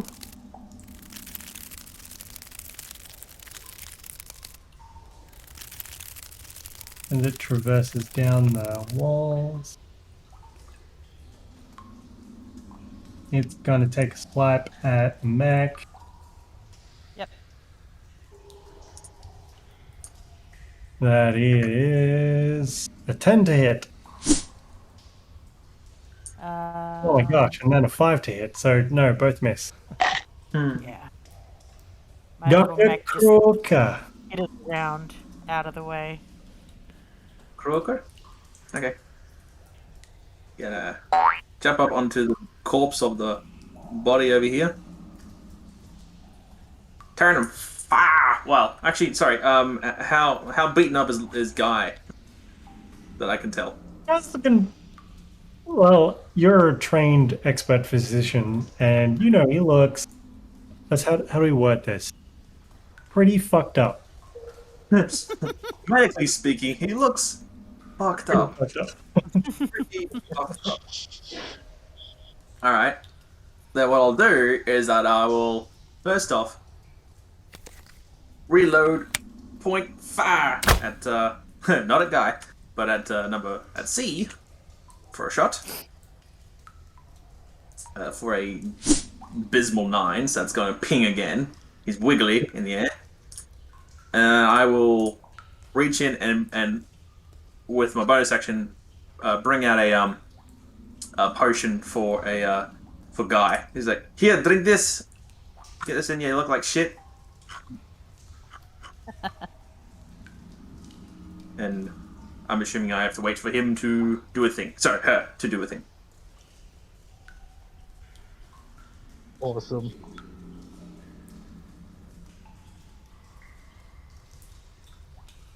Is that a yes? So is that a bonus action? You use an action. No, you use an action to shoot, Yes, and you use a bonus action to hand over a potion of healing. correct. Okay. Cool. It is Drongo's turn. How Creature far? is right Oh, sorry. you. Huh? It's within 5 feet. Oh, okay. Yeah. It's like more food. No, more food. And she lashes out with her tail, just scorpion style. Okay, nice. Wait a minute. You didn't take damage last round, and you didn't take. Did you hit last round? I made an attack attempt. That I don't have to hit as long as I'm making an attack attempt. It keeps your rage going. Cool. That's all I cared about. Sweet, Yep. sweet. Oh, right. And Russian roulette. okay, dirty 20. It's Oh, 8 points of piercing. And that's it. It takes 8 points of piercing damage. Guy, it is on you. Awesome. I'm gonna say thanks for the potion. Immediately take it. and as you Ooh, do, Julian, but I call out to you because this is a part of it. This is part of something I can do. Yeah, grab it up and go to my list of things that I can do. Right down here. Whenever ally uses a healing potion, healing ability, spell, or item, increase the amount healed to a single target by half, rounded up. So I called to you, go swig it, but hold half of it in your mouth for a moment, and then drink it down. So you will heal. Oh. You'll have 8 plus 4, so that's 12. And 12 rounded up, which is another 6, 18. Wow. Fuck yeah. Get it in, yeah. Awesome. Like when Mario gets the mushroom. I think you guys realize how close I was to death, You're welcome. and now how far away from it I am now. Just an ordinary Alright. human dude. That's a bonus action, right? Yes. Drink the potion. Cool. Feeling amazing right now. Actually, it was more. 8. I'm going to turn around. Turn around. I'm going to run over here. Can I like wall kick over the top of them? Okay.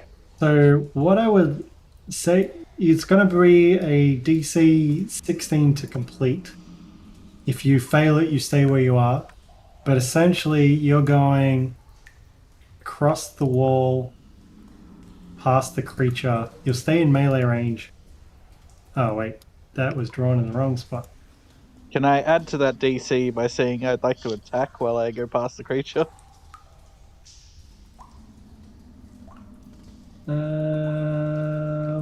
I have a question in part of this. Or attack if you land.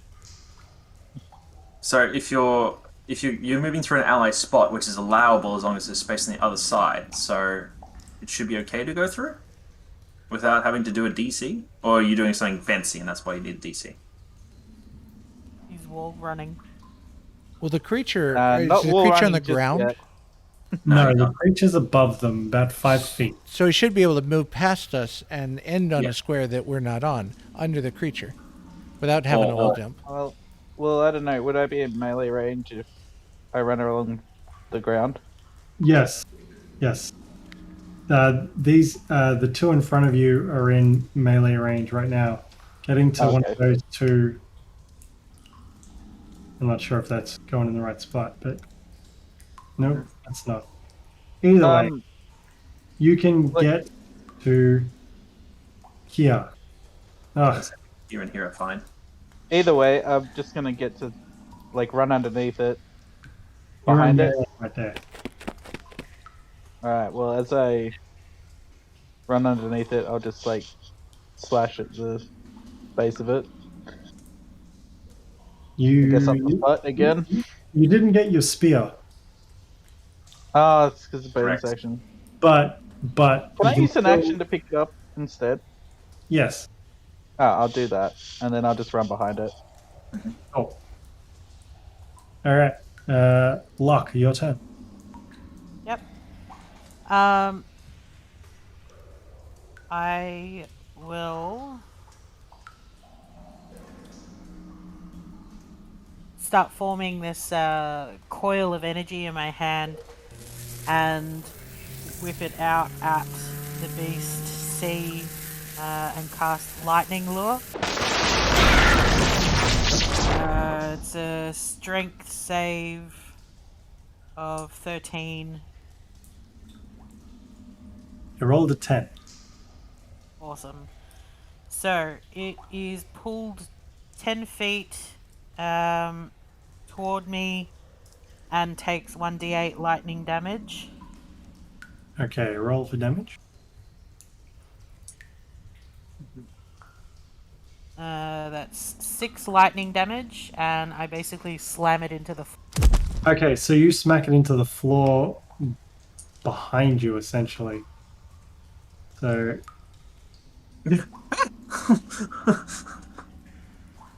Okay, it's going to take 1d6 bludgeoning, because I say so.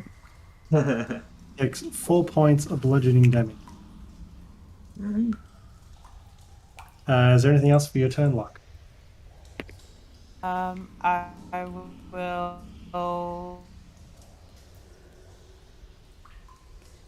My.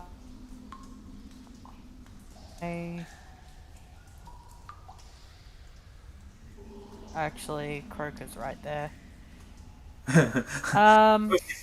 What were you thinking? I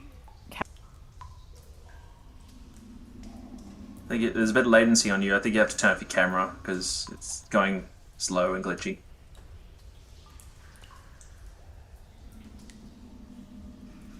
Fucking Windows 98. Get Bill Gates in here. Okay. All right. Wait, what were you doing? So, I turn my cannon around Yep. and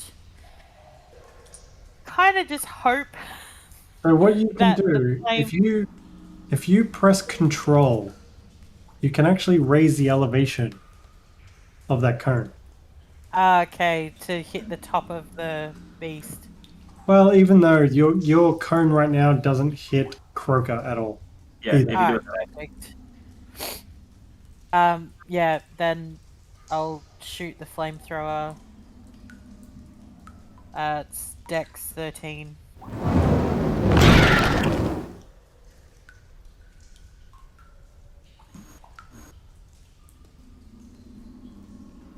Rolls a 12. Man, it has not saved once against these flamethrower attacks. It only takes 5 fire damage. As it shrieks and coils, it's like the thing all over again. Anything else? I didn't watch that again. And by again, I mean. That's my turn. Okay. Having been hit by the flame, it sees you on top and it's going to take a swipe at you, Lokk. Yep. That is a 26 to hit with the tentacles. You take 3 points of poison damage. And I need a Constitution saving throw, DC 13. Again. Here we go. DM wants carnage. Natural 20. Yay! You avoid being poisoned. Yep. 14 to hit on the bite. My mechanism just skitters out of the way just in time. Croaker is on you, good sir. Alright. Seeing this big thing fall down in front of me and like twirling around and stuff, I go, "Oi, come get me, you big slug!" and rush away. Yeah, great big huggers. Yeah, great yagas. And then turn and go, "Alright, hop, try this one for a save." Pull out a vial, pour it onto my arrow, and hope for a good shot. Does he get flanking advantage? Not Because good. I'm. Come on. 16? Where That's are it. you? Sorry? Where are you standing? Oh, you moved out of the way. Yes. I see. 16 hits. Sweet. Well, this one gonna do some damage because that's doing a 6 plus 2d8. Flanking works in melee splash. Yep, no worries. The inventory because it was this one. I had Spider Venom. Where are you? There we go. 2d8. So hold on. You did 9 points of piercing damage. I've done 9 so far, plus an additional 11. It takes. Yep, it takes poison damage, but not as much as you'd hope. Mm-hmm. Cool. Have you been catering for that for... Oh, no, that's right. This is the first one I've actually hit with. On this creature, yes. Yes, okay. Cool. And that was one of the spider venoms I used, so I've taken that off. Does it get poisoned? Because it does have a poison condition. It is resistant to poison. Alright. So it cannot be poisoned then. And it has used its reaction, I'm assuming, to try and swipe at me because I moved that way. Actually, see, I don't know. I'm sort of DM overruling. It doesn't say it's got resistance, but I kind of feel a creature that attacks with poison has poison resistance. You know what I'm saying? Well, yeah. That does make sense. Yeah. So yeah, I'm going to say it's resistant to poison. Mm-hmm. Okay. So the poison is negated entirely, or is it like half damage? It's taken half damage. Yeah, okay, cool. Drongo, it is on you. Drongo hungry, and then she goes for another swipe, hoping to get them down and ready for mealtime. Oh, he's down. Okay. 21 to hit. That hits. Ooh, max damage, 14 piercing. A hit. A very powerful hit. Right in the butt crack. Up in that booty. And that's my turn. Guys, on you. I'm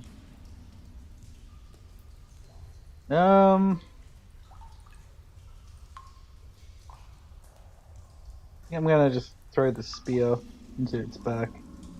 You- Gonna go with the Kensei shot again. If it's in the rules and allows it, of course. Let me just check. What is Bobby doing? She's just getting pats. She's been asleep in my arms this entire session. I wasn't sure if she was moving her own head or you were moving her head. I couldn't tell. Yeah, she's just getting face scritches. Speaking of Bobby, where's Bob? Oh yeah. His name is Bill. Is it Bill or Bob? Yes, because I found it strange that Lee called a character that died in the first session after my name. I didn't think it was that way. So it's Bill, not Bob. That's Bill, yeah. It's All right. good. Excuse me while I fix my notes. He's around. Yeah, but where? He's at the entrance of the cave. Yeah, he's that's not where I going. thought We I think. left him. You hope? Yeah, it's been a while since we seen him, but that's where we left him. He doesn't talk much. So that's 24 to hit. With the spear. 1d6 piercing. 7 piercing. And then an extra what? I thought it was 1d4, you said. 1d4. Yeah, I didn't know if it had any other. Well, regardless of what damage you roll on a 1d4, how do you want to do this? Yes, Because it had 8 points of health, 7 reduced it to 1, and then you got the 1d4, so how do you want to do this? Alright, well, I've really been wanting to hit it in the eye all this time, and its back's turned to me. So, throw the spear, and it's just gonna, pierce through the back of its head and just pop the eye out on the spear tip. As it doesn't even make a sound and it goes limp, all its tentacles start to fall down one by one. And then it slowly just wobbles a bit as it crashes forward. I saw that look. I know what that means. The spear survives. Okay. I thought you were gonna say like it falls on. You guys take a deck save. No. Because it got hit through the back of the head, it would sort of like fall forward away from everybody.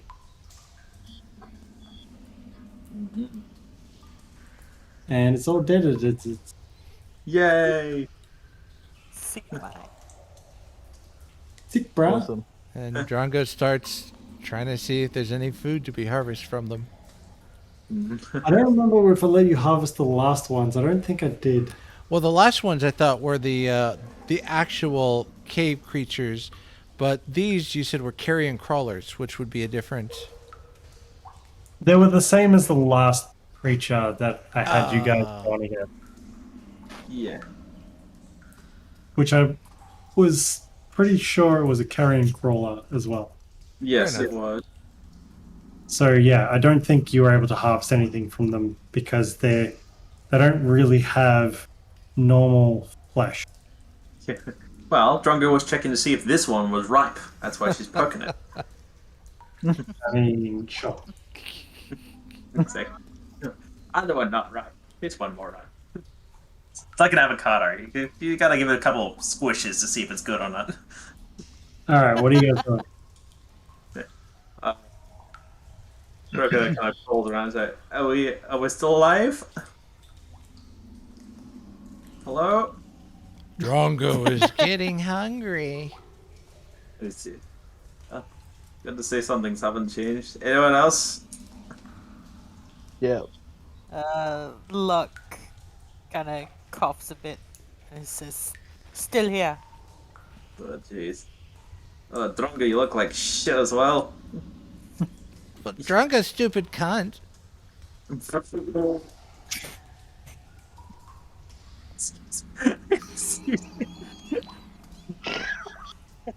What? I just want to throw out there. This is the American playing as an Australian-ish character. Yeah. Australian sentiment. Yeah. I was about to say, was this from the other guy? He's picked up a new idiom to work off or something? Something like that. Anyway, Drongo, would you like me to patch up a little bit because you don't look good? Drongo, sleep it off. You sure? It'll take a minute. Drongo, sleep it off. All right. It's like checking his bags, like I'm down a few bottles here. You guys know how to chug them down. Why didn't you guys just come out of the corridor? I'm sure it would have been easier. Probably.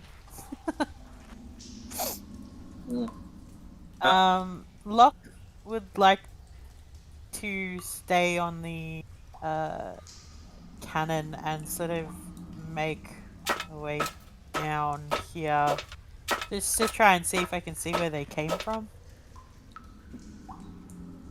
no.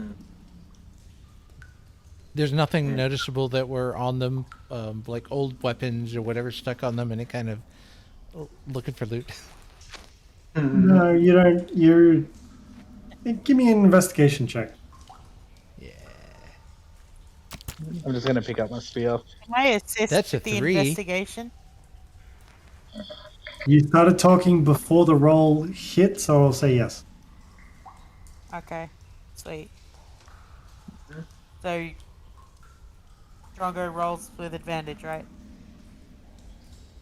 You can roll, or Drongo can roll. You roll as well. It could be a help check, so whoever's doing the original roll gets advantage. It's only 12. You find scraps of leather and cloth. Looks like they could have been used as parts of armor. but nothing usable. It just seems to be scraps and rubbish. Croaker wants to like leans down towards like the tentacles that's coming off these crawlers and like picks up one and kind of goes and just like drags the tip of like the little of the tentacle across his tongue. Does it taste good? Do you? Yes. Is there any way I can harvest some of this secretion? You can try. I would like to try. What would you like? This is not going to be like foraging. It's going to be different. Give me a medicine check, please. That's it. Dirty 20. You, between the creatures, like, it's very light pickings. Like, you don't manage to squeeze much out of it, but you do get enough to fill 2 vials with basic poison. Okay. Any details on that besides basic poison? Just a low-level poison, whatever that is. No. If you get common poison. Okay. 2 vials of common poison. 2 common poison. Copy. Alright, I will write that down. Okay. As you round the corner, you find pretty much a dead end. Oh, wait, where wind coming from? This is pretty much the area where it was coming from. No vent or hole or opening that it might be coming out of? There's some cracks, but nothing to... like, you see a shaft. It's a very narrow shaft, and it just leads to the outside. You can sort of see some faint daylight creeping through. You can try and reach it. Yeah, just it's a little baffling. It's like can feel the daylight, can feel the wind, just kind of pawing at the walls, putting pressure, just as if like a dog trying to scrape its way out of a door. Give me a perception check, please. Perception. 16. You find the rock to be really hard and sturdy. You see that the crack to where the daylight is, it's small and you don't really see any way of getting through it. She looks at the rest of the group to see what they do. I just want to confirm, was this poison from the tentacles, was that the paralysis one, or was that the teeth that did that? It was the paralysis one. Okay, so does it have the paralysis condition? It does not. Okay, cool. 1d6 plus... Sorry, 1d6 per round. Common poison. Okay. Cool. So yeah, Croaker is just busy tinkering around with these little things at the moment, so he's a little distracted. What's everyone else doing? I'm gonna make my way to that. Searching around. Searching around? Alright, you've got dark vision, correct? Give me a...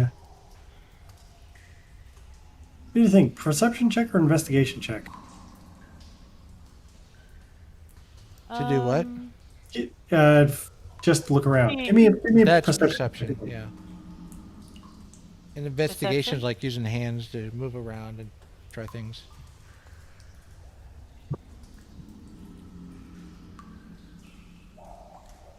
$18. You find what looks to be some dead adventurer bones and a backpack, some belongings, and a chest. Ooh.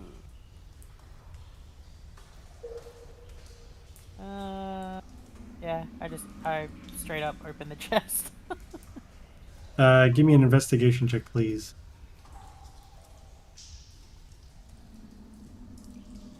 Gotta have a look at the backpack. Ugh, that's a 10. 10 is enough to realize that there's a lock on it. You open the backpack. You find some rope that's pretty much moldy. It's not really usable. You find a tinderbox. You find a bunch of rations that are moldy and no use. You find a mess kit. You find a bedroll, which is pretty much moldy. It's useless. You find a water skin, which is damaged. And you find 6, in working conditions, pitons. Titans or pit? Other than that, there's nothing really in the bag. I'd like to try and pick the lock. I have thieves' tools. Roll me sleight of hand check. Is it sleight of hand with advantage? Are you proficient with thieves' tool? I've got proficient with artisans' tools. But Oh yeah, and thieves' tools. Yeah. Cool. With a 22, you sort of slide it in. You feel something, and you just turn it slightly, and just click, and it opens up. The basic bitch lock. Basically, Yeah, I have a look in the chest. you find a cloak.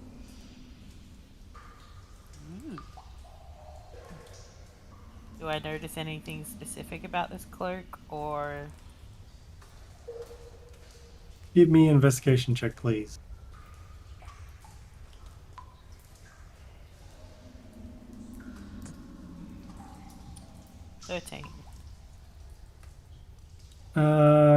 Are you... Sorry, let me just... One sec.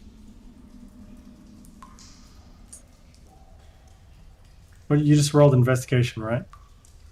Yeah. It seemed like you can't tell if there's anything special about it, but it just seems, compared to everything else that was in the backpack, it seems to be in good condition. Okay. What size is it? Is it like a human size? Is it small? Seems to be regular human size. Am I able to see any markings on it or anything? That would be investigation. With your investigation check, when you looked at it already, you didn't really notice anything. Okay. Nothing came to your attention. Can I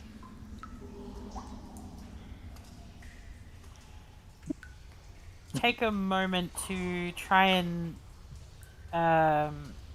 focus and sense whether I can feel any sort of like magical presence from it with an Arcana check? Yes.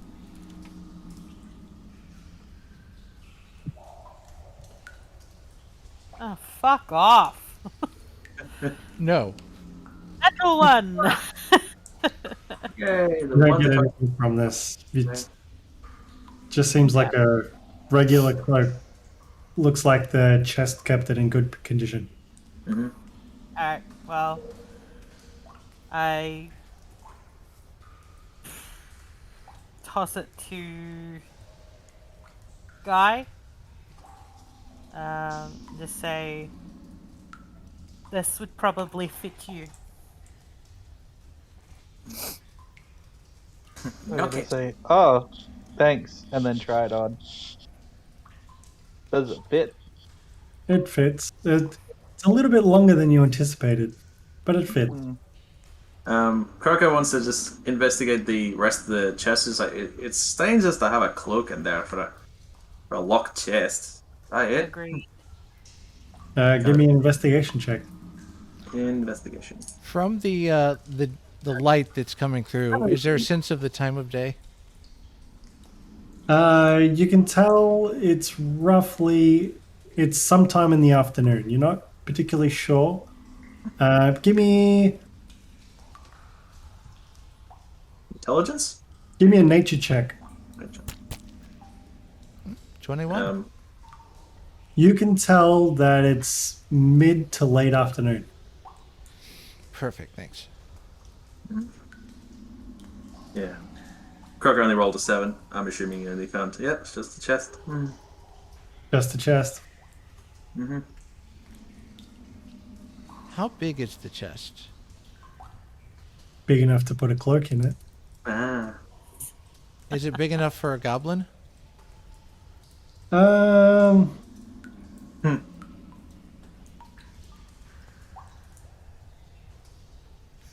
Yes. Then Drongo will crawl in and curl herself up, ready to sleep. You don't quite fit. She does a cat, where it's like whatever she can fit, she fits. The rest she's like sticking out. Yeah. She sits. Yep. What does the rest of the party like to do? I guess Drongo's going for a nap. Does Lokk look a little beaten up again? No. She's a little bruised and bloodied, but for the most part, is looking alright. Anyone need a patch up? Are you alright? Besides Drongo, of course, because she seems pretty happy to sleep that off. Lokk would agree that we could use a long rest.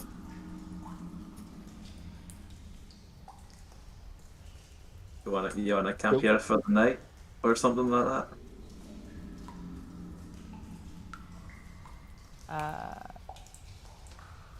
I feel like this cavern is a bit safer. Well, we are kind of bottlenecked, so if something comes through here, there's not really anywhere we can run.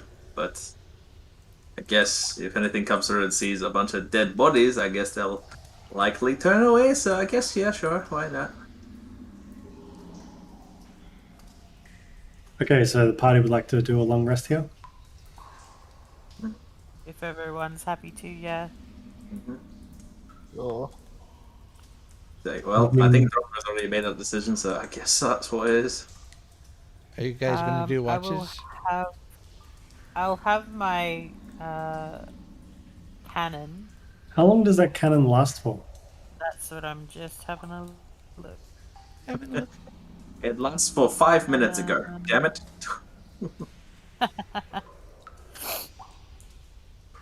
Where are we? It doesn't have No, there's no. I've clicked on it. time limit.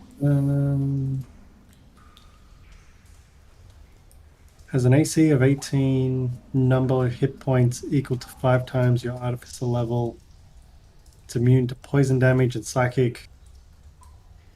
Treat its ability scores as +0. And Yeah, it's Sentry.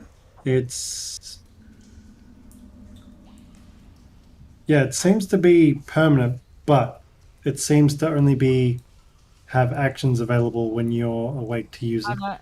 Here we are. It disappears if its hit points are reduced to 0 or after 1 hour.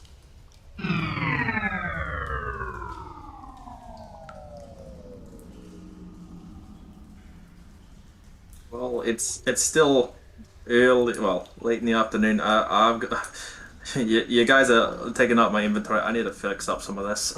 So, Croaker's gonna start finding a little nook to start setting up his little mini cauldron and bits and bobs to start doing some potion brewing. He'll have it Where's this one? This one. He'll have it about like here, so if he's doing anything, you can still watch down there if anything comes around the corner. No Well, worries. Alright, Lokk will take first watch of the bottleneck. You guys have got about 2 hours before you would typically make a camp. So you guys have got about 8 hours of downtime. Hell yeah. That's what I like to hear. Need that time. Right. 2 hours. How many do I have? Well, Croaker's doing preparations and stuff. You guys figure out what you're doing. Yep.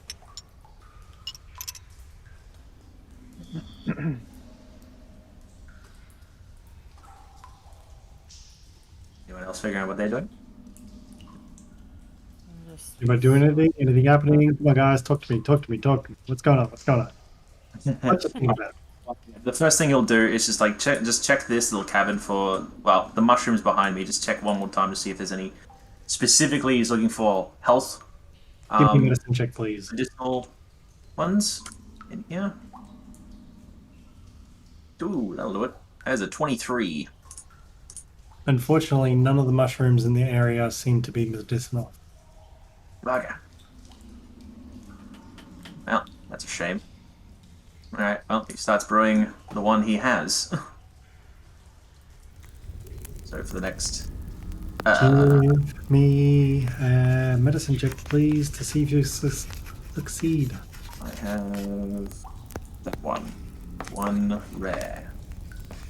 One rare. Go for the big roll. So, this is going to take 4 hours of concurrent around. DC 20. DC 20. Hoping for the best. Oh, shit. 26.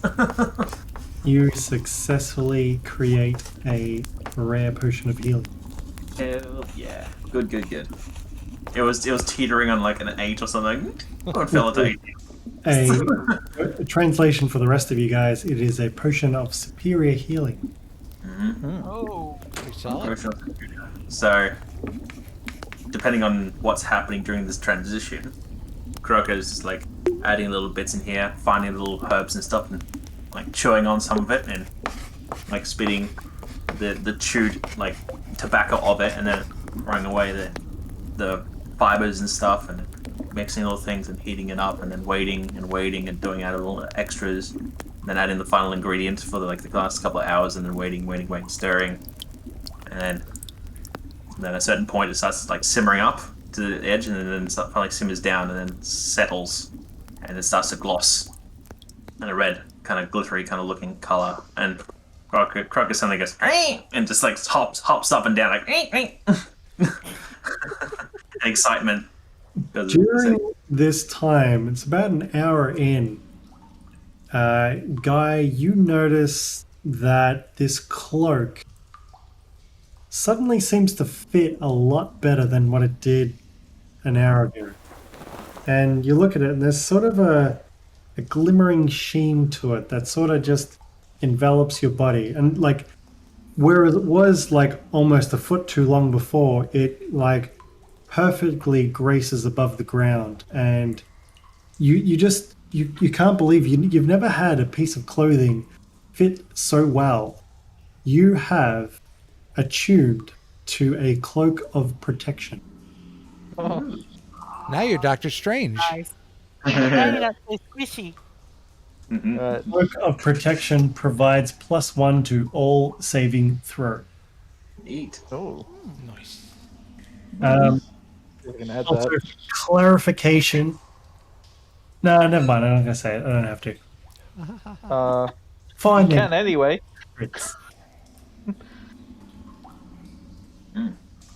It feels nice and soft, right? It's delightful. It's silky. It's very smooth. It's supple. It flows very gracefully. And you kind of like rub across your shoulders, like, oh yeah. That's the stuff. That's the stuff right there. Yeah. So is it just +1 to saving throws? If you add, actually, let me add it to your inventory. Oh, okay, I'll get rid of the one I. I don't know if you've got it in there. Just No, it's too late. I got rid of it. No, I'll let you do it. It's all good. If you need to make any adjustments to it, good. no, you're fine. And my other question was, this doesn't count as armor, right? For monk abilities. No, it does not. Cloak is not armor. Awesome. Yes, now that I've clicked the attunement, you notice all your saving throws are up one. You see a little green So that it's says automatic. +1 on saves. Okay. Give me 1 sec. Very nice. I like. I didn't realize you were Okay. 9 in charisma. That's good. I like that. Yeah, she's awkward. It also does armor class, looks like.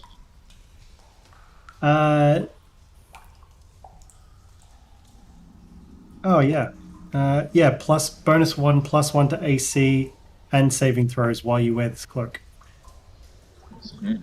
So yeah, it doesn't affect your natural armor. It gives you a +1 to AC. Yep. Nice. Thank you. Oh, nice. Cool. I'm gonna sit there wrapped up in my cloak for a bit. 1, 2, 3. You sort of look inside and you see these. It blends into the fabric, but every now and again you get this fine shimmer, and you see these magical runes within inside the cloak that just like you show Lokk and you're like, did you see that? And Lokk can't see it, but you see these glittery magical, very slight. It's like you can just see it in certain light, and it shimmers and fades away. Awesome. I mean, you feel protected from the elements. It's about 4 or 5 hours into your downtime, and the sun has disappeared, and you notice a trickle of water coming through the crack in the ceiling as it drips down to the floor. Yes, Dr. Croaker. Hello. Sorry, just to be clear, for the poison chart, it has the same brewing length as the healing. Was that correct? Yes. Okay, good. Alright, then I would like to do another 4 hour. Good luck's a good start. Cover that. So it starts to trickle in. Cool. Actually, where's the crack that has like wind coming through and such? Actually, no, it's okay. It's no longer wind. It's the you don't feel the draft. There's just water trickling down through it from the ceiling. Okay. It's not a lot of water. It's very subtle, but it's just enough to make just a slight drip. Okay. Well, I clean out my little cauldron, make sure everything's out, and I start again and start for another brew. Another brew. Gives me a medicine check. There's a rare. Another rare. Fingers crossed, probably not gonna make it. Fingers crossed anyway. Oh, that'll do it. 25. I'm sorry, I missed the +8. Yeah. Hell yeah. Alright, so that is a rare poison. And now I get to roll a D100. Hell yeah. Cool. You can do that as you're ready to do so. This is a good spot. We're going to roll a long rest. Okay. Well then. We have we got about an hour and 15 left for the session. Unless there was anything else we missed out on, everybody wakes from a long rest. Alright. Some horse jerky. Everybody has their horse jerky rations. Russians. That are in the shape of horses. Mine's a bear.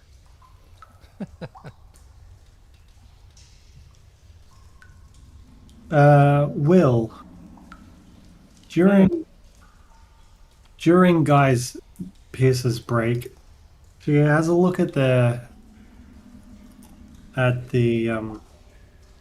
note again, and one thing sticks out to her that she didn't realize before, but kind of seems a bit more prominent. I'm going to post this image in Messenger. You notice a symbol sort of just faintly drawn on this piece of paper. It says urgent. And it strikes you as odd, but I mean, there's nothing you can do about it right now. So you fold the letter up and you put it away again. But that symbol sticks with you. And just for the sake of the video, it looks like an X with the bottom drawn across. So it's a triangle at the bottom with sort of like a teepee top kind of cross. Okay. So you guys pack up your camp. Dr. Croaker, you, during the course of the night, managed to make a nice, relaxing pool of this water. So you are well hydrated for the day. Yes. And what would the party like to do? It's the skin. Oh, yeah. Drongo will try to open the crack with your bare hands. Give me a strength check, please. Strength check. And follow that up with an intelligence check, please. After you do strength check. Yeah, the strength is 11. Intelligence check. It's a flat roll. -1. It's a 9. You gather with how strong you are. You know you're pretty fucking strong. There's just going to be no getting through that rock. You have to go back out the way you came. Fine. Fine. Fine. Well, clump. Roll a DC 12. Anyway. Alright, well, Croaker pulls out one of these vials and has a nice go. It's worth it for this one. Just swigs it back, swishes it around, and chugs it down. Like, that's And I'm going to teleport you guys because I can. I'm a DM with magical powers. Fuck you. Big Wolf want to fight about it? Did I? Whoa! Goodbye. X-ray sunlight. Damn. Pretty intense here. They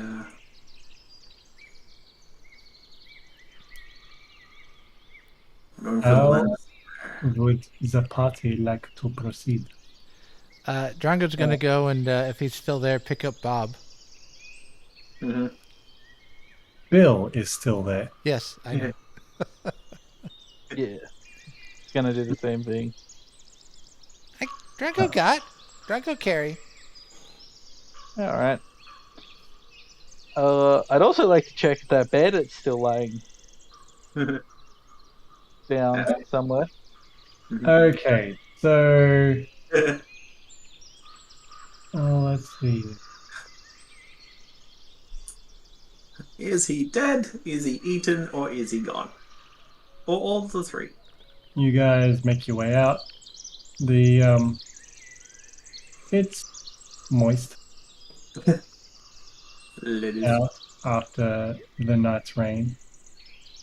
Give me a survival check, please. Guy Pierce. Who? Oh, Guy. There we go. 16. 16. You've got a rough idea where he was. You look down. I mean, the rain seems to washed most, if not any traces of where he was. You do sort of make out some tracks, and the shoes are missing, the body's missing. You've got no real idea on which way he may have gone if he made it away. Mm-hmm. Well, if he wasn't dragged off in the night, because animals don't typically like shoes, so that's a good sign, I guess. Yep. Well, hopefully we don't see him again. Mm-hmm. And if we do, I'm sure that's your conversation you can have with him. I'll be out of that Yeah. one. So we're to the rock. Was it Red Lock? Is it to the right? Is the wind blowing? It's surprisingly still at the moment. About time the weather pulls back on us a little bit because this has been stupid. Like unnaturally still, or just surprisingly still? Give me a nature check.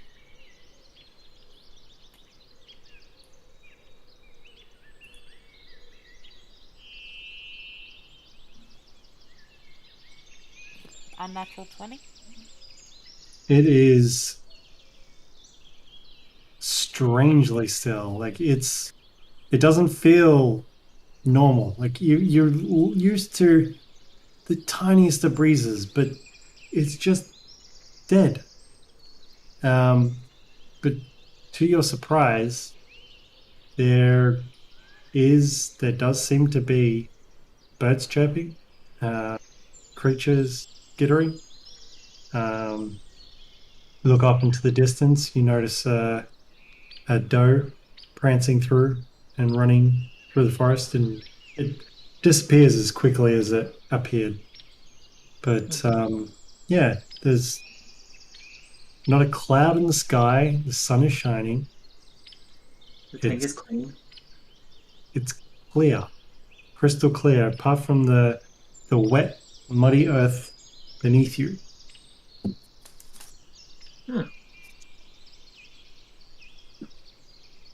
Alright, well, we're going ahead. Yep. Lead the way, guy. I think it's. Yeah, This way? Drongo should have a sense of where their path was and which direction they were originally going. So she theoretically should be able to help lead back to the path in the right direction. You guys are traveling this way, you're traveling north. North, according to the map, you're actually traveling more northeast. Yeah. It's just orientation. Anyway. Can everybody give me a nature check, Lokk? Because you rolled so high before, I'm going to let you do it with advantage.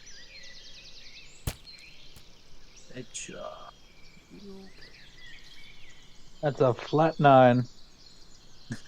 There's my crit one. 5. 22. 21. Lokk and Drongo, you guys notice some rock outcropping that just don't seem right. For whatever reason, like, you investigate them, you look at them, you're like, doesn't seem like anything's moving, doesn't seem like anything's in the area, but the way these rocks are positioned around the road, they're sort of like jutting out on one side. And it's strangely peculiar. You don't understand how they would have formed that way. And you take notice of it, but I mean, they're just rocks. So you just continue on your path towards Red Lock. am I able to try and investigate the rocks, or? Sure. Drongo would definitely help. Make sure there's nothing creepy going on. Luck can roll with advantage. I believe so. Cool.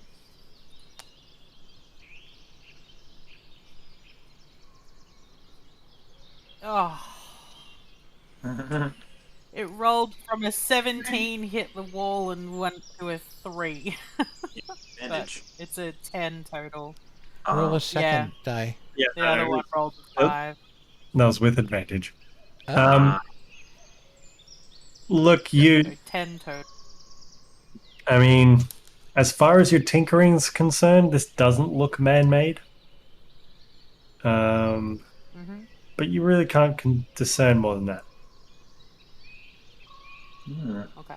Well, as we're leaving, Drongo's like, "That's nice boulder. Drongo like boulder." And then they move on.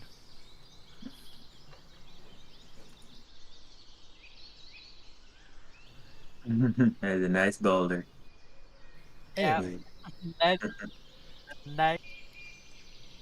Cool. So we start heading up.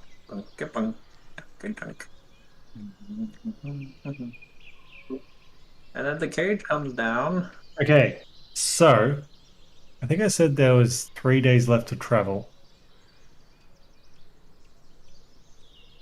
Roll for day. Now you've got Bill with you. I'm just going to assume Bill's with you the whole time. You're not. yeah, Drongo's Just carrying away. this time. I Correct. forgot the body. What? No. No, Yeah. How about whoever has the torch on during the day is the person who has Bill? Sure, whatever. So yeah, you guys carry on along the pathway. Can I get a guy? Give me a survival check with advantage. Alright. You got the help of the party. Survival mode. I love it. 22. Magic. You guys travel for the day. It's fairly uneventful. Everything remains calm, like extremely calm, and you just hear the chirping of the crickets, and it's really ambient and delightful. Ah, there's Very the chill. No. And you find a really nice sort of outcropping of an area that's secluded from the pathway. You feel very safe, and you guys have got 6 hours of downtime. Drongo wants to scavenge for food and drink for the party. Part of our Outlander thing. Is it a survival? I think it's a survival check, please. And Croaker would like to forage for healing herbs.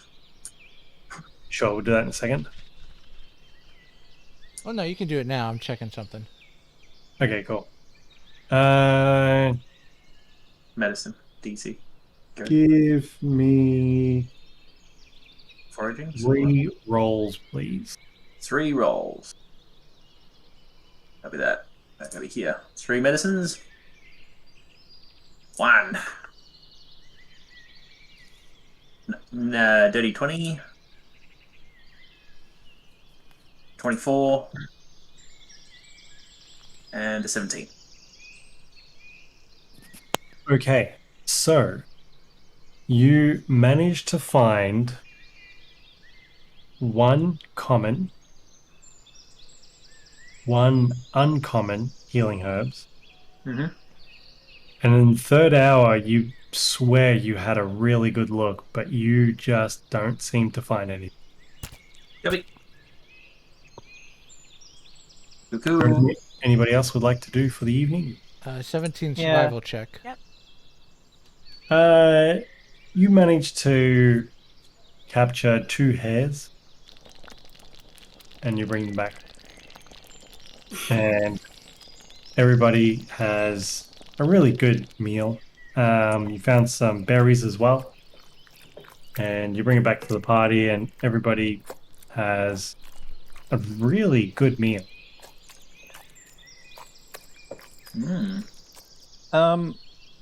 Could I also look for herbs? For medicine purposes. Yeah, yeah. I'd sort of, not like a healing potion type deal, but like a General? just like herbs that you make into a paste that you can rub over the wounds and that sort of thing. Give Like me a aloe medicine. and stuff, yeah. Yeah. What was that? Medicine check, please. Medicine. Boom. No. 9. You search for an hour. It doesn't turn up anything. All good. Would you like to try again? Well, Yeah. Give me another medicine roll, please.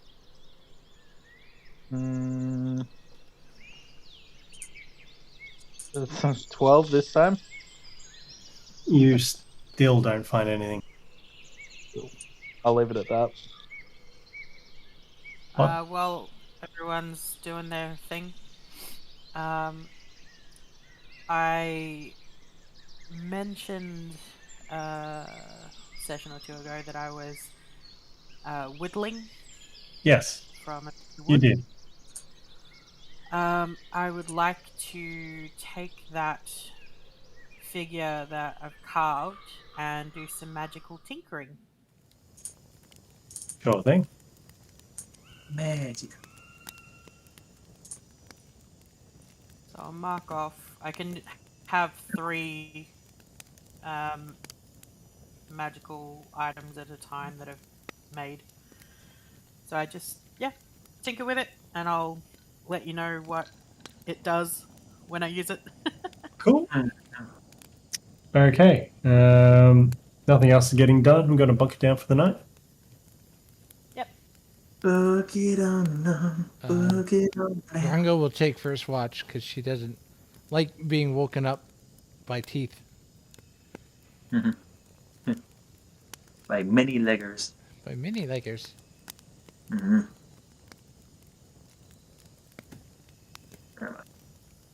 Yeah. Were you doing theater of the mind? At the moment, yeah. Cool. Croaker would like a tree. No problems. It's a really good area. You managed, there's plenty of trees around. Drongo as well. You find a tree fairly easily. You scale it, and you guys bunker down. Is there anything else anybody's doing? Nah. I'll take my chances on the ground again. Lokk would like to. Are there any boulders around? Yeah, you're in a very secluded area. It's almost like just like a cul-de-sac almost of rock and trees. Alright, I'd like to set up where I'm sleeping against the rock face so that I've got a full view of what's in front of me. All right. So Drongo has her watch. Yep. And passes out. And you guys end up waking up the next day refreshed and revived. Nice. And the wind's still calm. It's about sunrise when you realize the sky is grey. And sections of it are really, really dark. Did it look Hey. like... Sorry. No, what's the question? Did it look like, with spinning outside so often, signs of a thunderstorm coming in? Like natural. Roll me a nature check, please. Of course, I was in a cage a lot. 8. You're not sure. It's possible. So we know the rough direction of Redlark. Are we able to determine whether the dark clouds are over Redlark? They're not. Give me a nature Like, are check. they at a centralized point? Give me a nature check. Ugh. 7. You're not sure. Okay.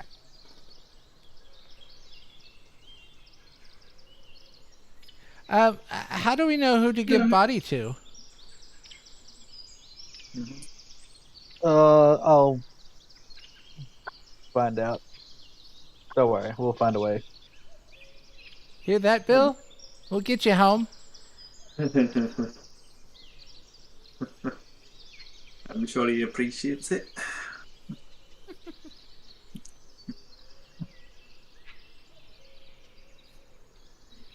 So, we on our way? Making away. Making away.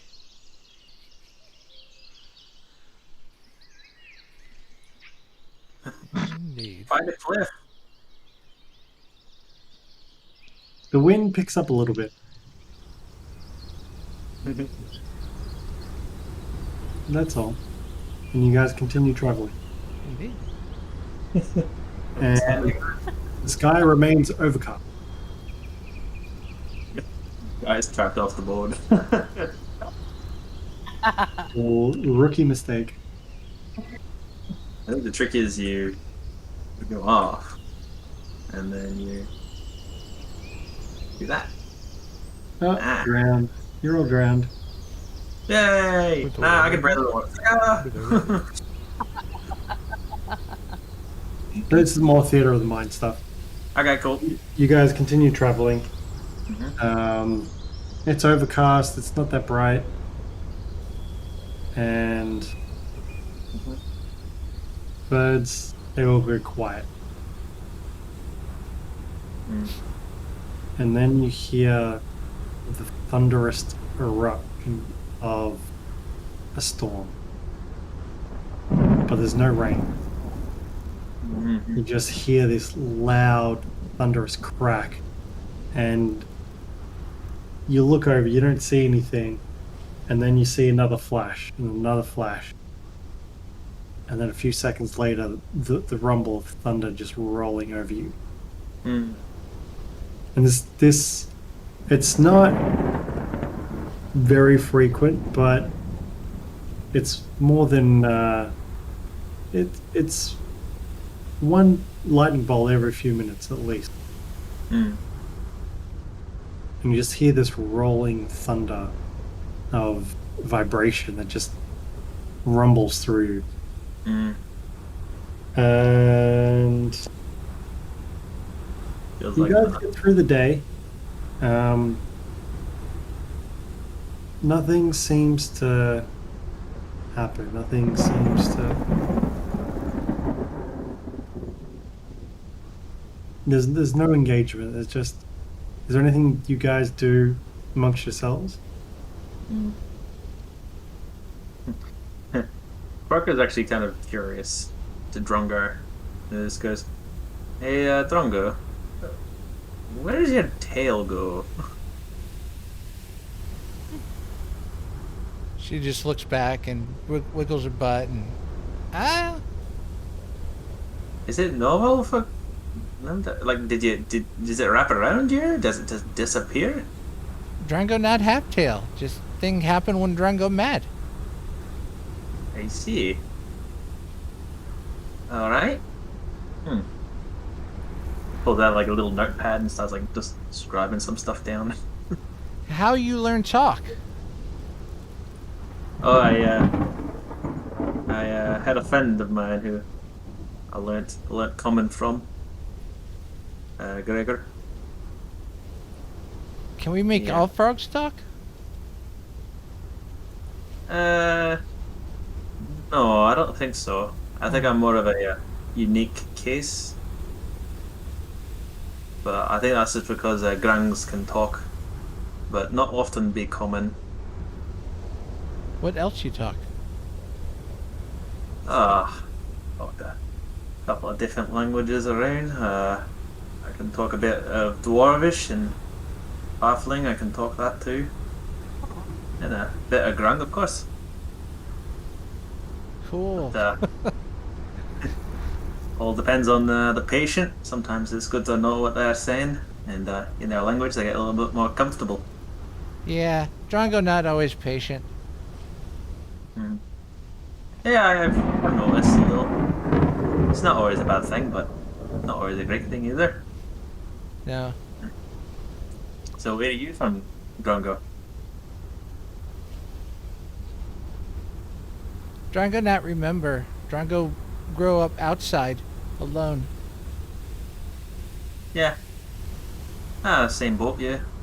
Same thing for me too. Did you have a family or anything? Drongo not remember. And so we're very similar in that regard. You not have family either?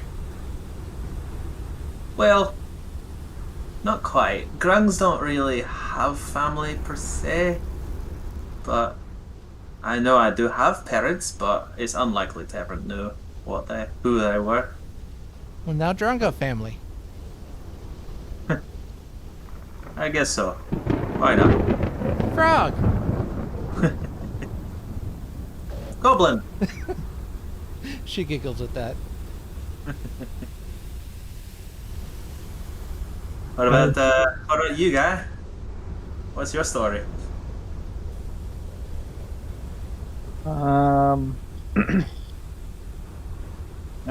Grew up in the mountains. I think. Yeah, let me just double check that. Is it far from here? I think so. I don't think I ever really came up with a place, like out of character. I would assume so. I think it was. Kamatage. Huh. Yeah, sort of raised. How'd you end up with Drongo over here? Because you're traveling together, so were you just comrades or something? Guys saved no. Drongo from cage. And bad I see. people. I think the door was unlocked, but So yeah, were no, you- looking after Bill. We were traveling to Redlock, and we were ambushed, and Bill was taken away. I tried to find him, and that's when I found Drongo. I see. This So- Bill. Yes, we have found them now, yes. But so you weren't originally traveling together; you just bumped into each other. Yeah. All right. Have been around her almost as long as I've been around you guys. Well, likewise, I guess. Mm. Well, I bumped into Lokk, but she wasn't in really good state when I found her. Lock. That's the one. Very entertained by this. Lokk laughs loudly. He found me in a pile of trash. I wasn't even looking for you. I was looking for something else. Oh, but you found me. Yes. I almost got killed for doing it too, because they had some people in the way. It was making it a little difficult for me. But fortunately, there was something there to grab my attention again. Otherwise, I would have left you there. Wouldn't have known. Question. Yes. The loud sound. Did it sound like natural thunder? Give me a nature check.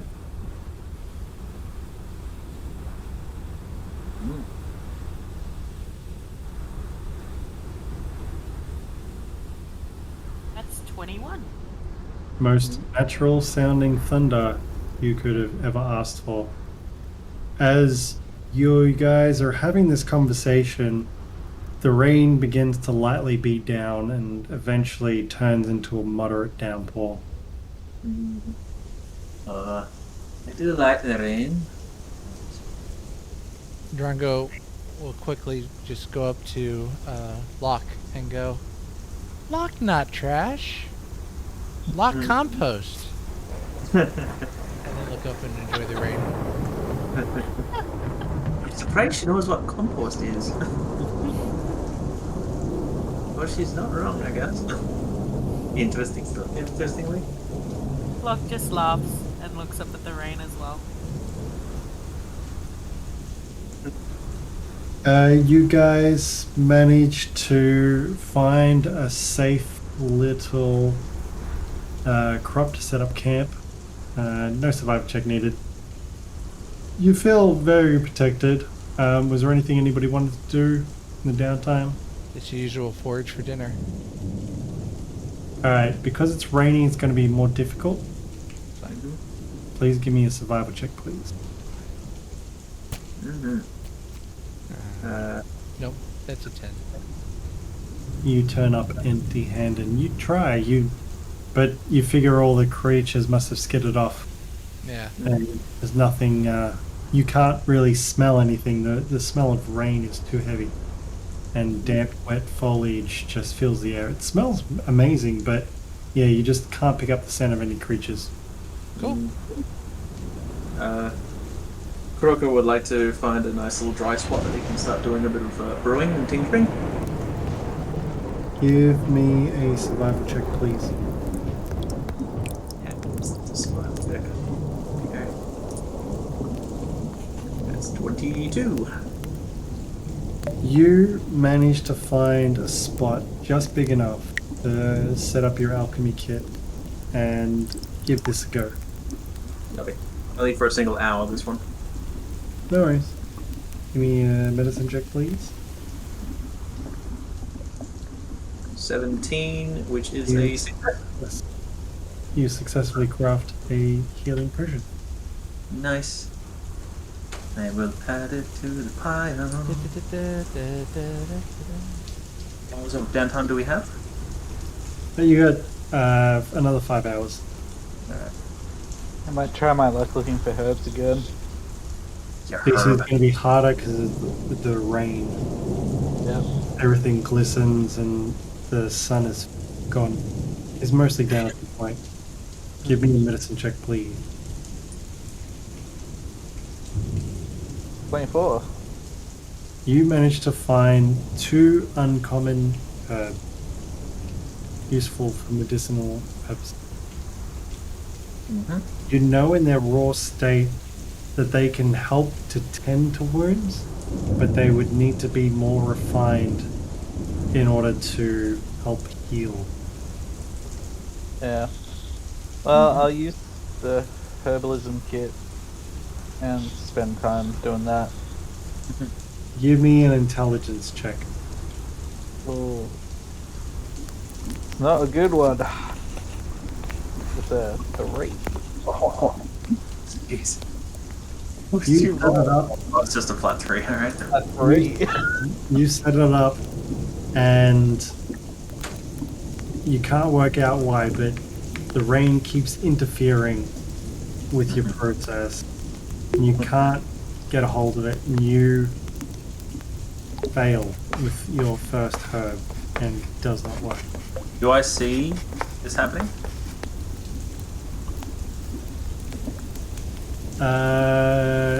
Give me a perception check. Guy, give me a stealth check, please. 7. Oh, yeah. Now that I have proficiency with it, doesn't matter, it's an 8. Beats. I just see it. Yeah. Dr. Croaker, you see this going on, and you're like, oh, no, no, no. Yeah. Oh, no, no, no. Anyway, sorry.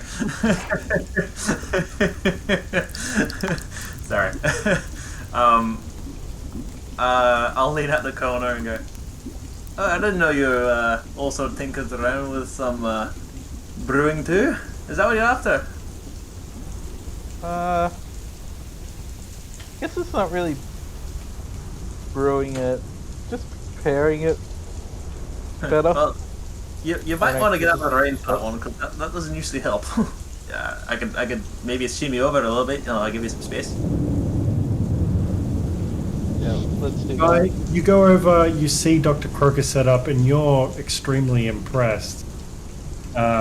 It looks like he absolutely knows what he's doing. So what you working on? Just something to, I guess, help in the future. I've been taking a beating lately. I'm gonna try and create some stuff for ease the pain if it happens again. Well, would you like a hand? Like I can only make as much as I can with the time I have, but I can give you a hand if you want some. What have you got? I have uncommon herb. Singular. Okay, either of you can give me a medicine check with advantage. Well, would you like me to guide you through it? Give you a bit of hand. Yeah, sure. Alright. Find out it's poison ivy. DC 14. Advantage? Advantage. And then a 19. Oh, it was up to Will to roll right. at advantage. Alright, never mind. You do it well, sorry. Looking for a DC 14. 22. I'll do it. With Dr. Croaker's help, you managed to make exactly what you're after. You can label it however you want in your inventory, but essentially you've made a regular potion of healing. Yeah, I'll just leave it as that.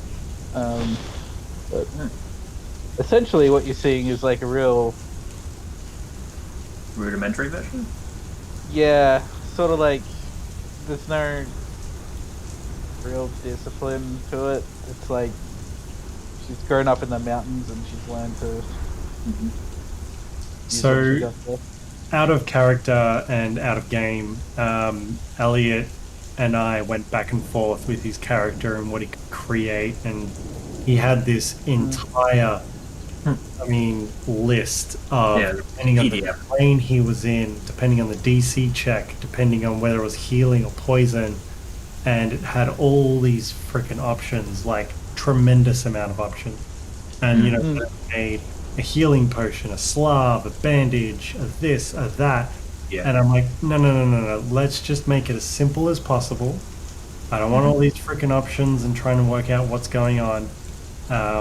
There is a chart. Elliot, feel free to share this chart with Guy Pearce. The time that it would take Guy to make these potions would be double what it is for you. But basically this healing chart gives you the check to find and the check to create. Oh, I realized it was a survival check to find it and a medicine check to create it. That's fine for future. Potato. Yeah. Yeah, I was just thinking like just pretty basic stuff, my knowledge of it. Yeah. Nothing too special. And then just flavor text, I guess. Yeah, so Elliot's character class is a custom class, and it's specifically a doctor. So he's got certain abilities and statistics that give him an edge, in which case I've reduced the time to create, and I've set the DCs accordingly to what I feel is appropriate. But yes, you can use this chart. It'll be a similar DC, but it'll be double the time to create. Okay. And yeah, you can flavor text it however you want, a bandage or whatever, but it'll work the same way. It's potions of healing, essentially. Yeah. Yep.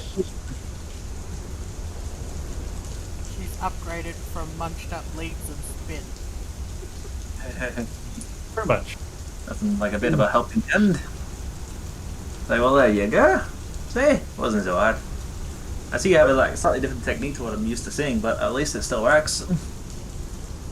It's at this point of the night that the wind gets rather harsh and the rain gets rather hard, but you guys manage to find... You actually explore just a little bit, and you find a small cave entrance.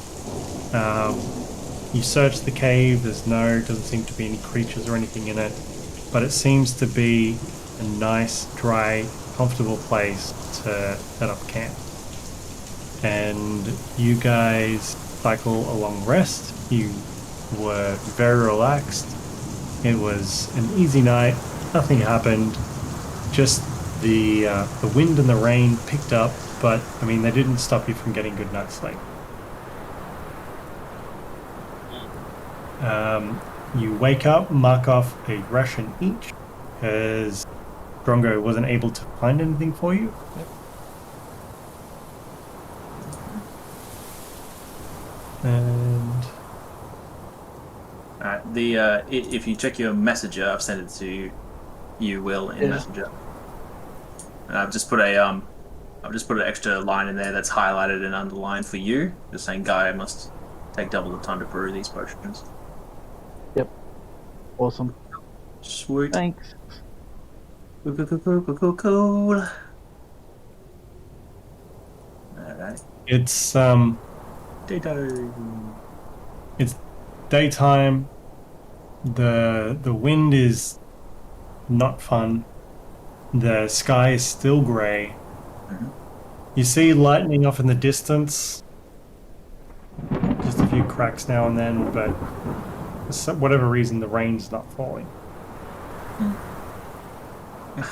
For a second, I just imagine like the rain not falling being like the rain's fallen to a point and just like frozen at its fall point. Like that's creepy. That's creepy. It's buffering. Yeah, it's buffering. And then up again. It's a bit laggy too. Am I able to feel or sense any,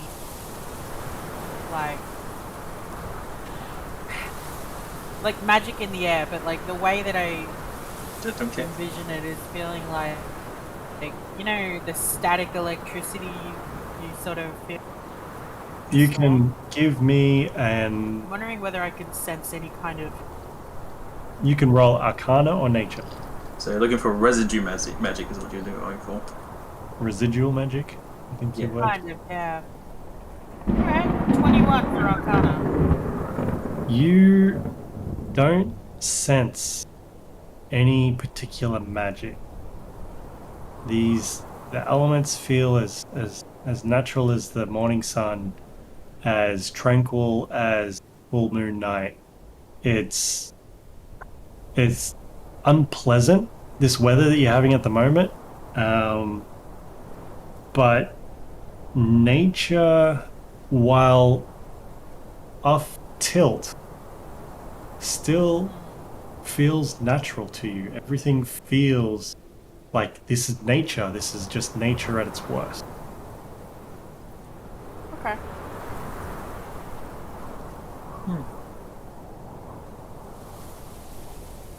Good to see the storm has passed a bit. The wind's not good. It's almost bitingly cold.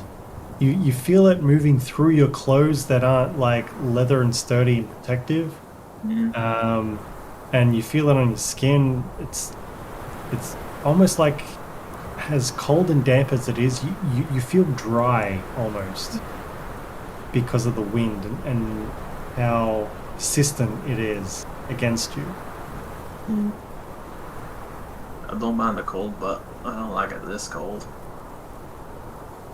Not like these. Shut up. Are we there yet? How much further? Does anybody care? Do you know about how far we are? Okay. Sorry, say it again. We got like a day left. One day. Then Guy, what? guy Relay in- that information. you're about a day away from Red Lock. Red light. Yum. So we're almost there. On That's a, nice. put on a red lock. Nothing. Red lock. Any sign of civilization or man-made work along the way? Or it's just constant wilds? It's rugged terrain. You have seen like a homestead or two over the past couple days off in the distance, but nowhere near the trail. And from what you could tell, you weren't sure whether they were abandoned or occupied. Darn, we get a little. Have we seen any tracks along the trail? With the rain and the wind, like, I mean, this is a. It's not the most common path, but it's definitely a trail that's used. And with the wind and the rain, you're not too sure how often it's being used or not used. Is there like dragline tracks for like wheel tracks in Give me a there? survival check. Wow. I can count. That is 18. Lokk, if you would like us to give a survival check as well, you can. It's not gonna be as good. You never know. Yeah, nope. You're correct. I mean, you recognize that wagons definitely would have come up and down this trail. You just aren't too sure of when. Okay. All good.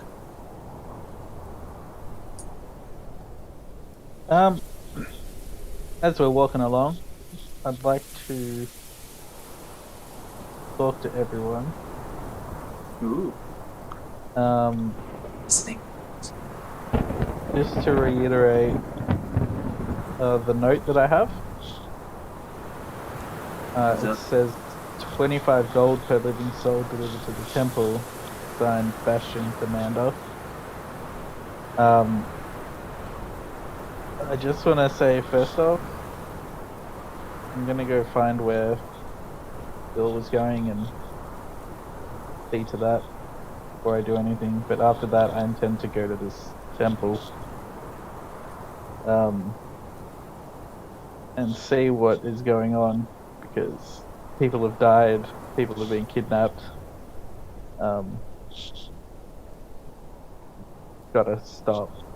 It's up to you guys if you want to come along, but you're free to do whatever you want. And then the whole party splits. Ah, well, that's fun. GG, next map. Yeah. Well, I'm sure Move that in apple. I might need a physician.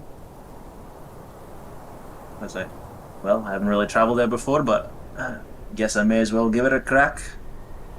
I don't mind. I can always leave if I need to. But I guess this has been pretty interesting. I haven't really had this experience before. Cool. Just trying to get everyone on the same page. Drongo, help? Not much else to do.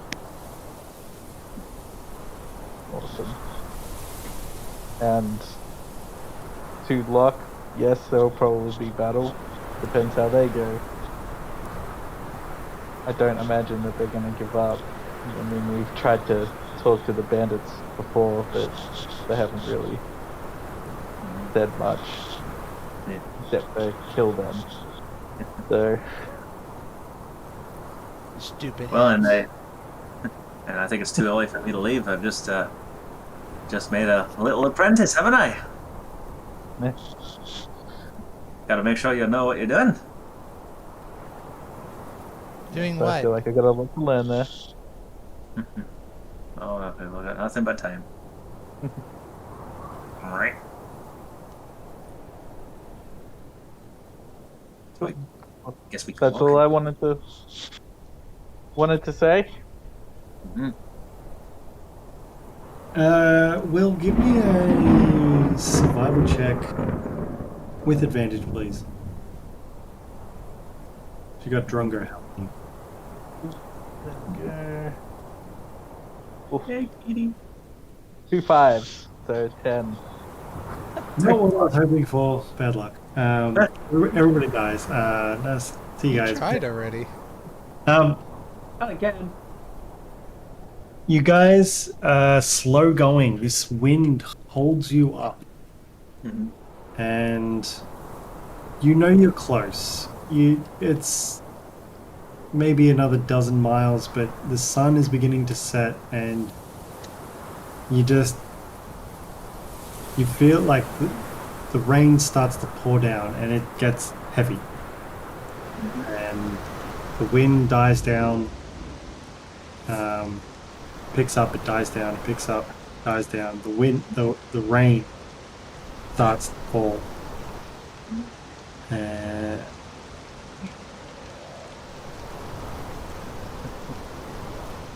This is quite the labor, isn't it? And your footsteps get heavy. The mud just like encases your feet. And you're definitely slowed down by this.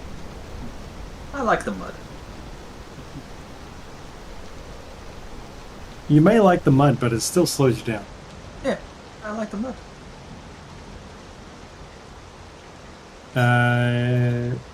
Drongo will call up to the sky. You rage too much. Not healthy. Well, hopefully it doesn't shoot its tail down, right? Be very scary. Yeah. It's quite the sharp tail that I'll have. You guys managed to find a nice, safe little area to Bunker down. bunker down. Set up for the night. Is there anything people would like to do? Forge. Will does. You can forage. DC is going to be high because of the rain and That's fine. I thought it was. I have one. No, just breaking my fingers. All good. give me a I survival. would like to find a dry spot again. Alright, I shielded from the wind and rain spot. To 5. You don't know what it is, but you're just not having any luck. And Dr. Croaker, please give me a survival check. Again, the DC is going to be high. No dice. 8. Everywhere just soaking wet. Like, it's... Besides the camp that you've got, like, bodies are taking up space where it's dry. Just to be able to rest easy for the night. There's nowhere for you to set up your camp. Alright. Well, that's alright. I don't know about you guys, but I'll find a spot for myself, but I don't know whether you can find a dry spot for yourself, though. I can't even barely find one good for me. The rest of the party has taken refuge in these drier areas. Drongo found a space up in the trees again. So would Croaker as well? He would like to as well. Yeah. Drongo is fairly protected up in the trees, found a good bit of foliage to keep him covered. And Guy and Lokk managed to find a good bit of safety from the elements. Is there anything anybody else wanted to try? Enjoy the rain for the night. Everybody goes for a sleep. Yay! Here it goes. This is great.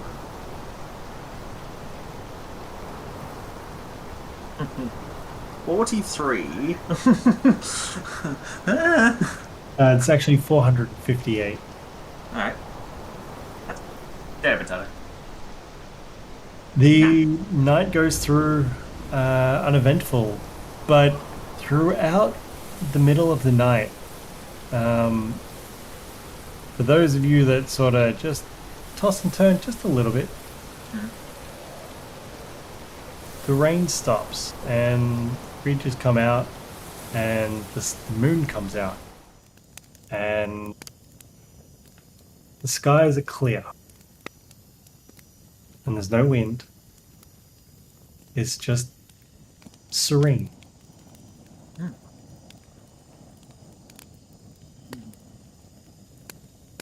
Nice. See, isn't that better? I'm like,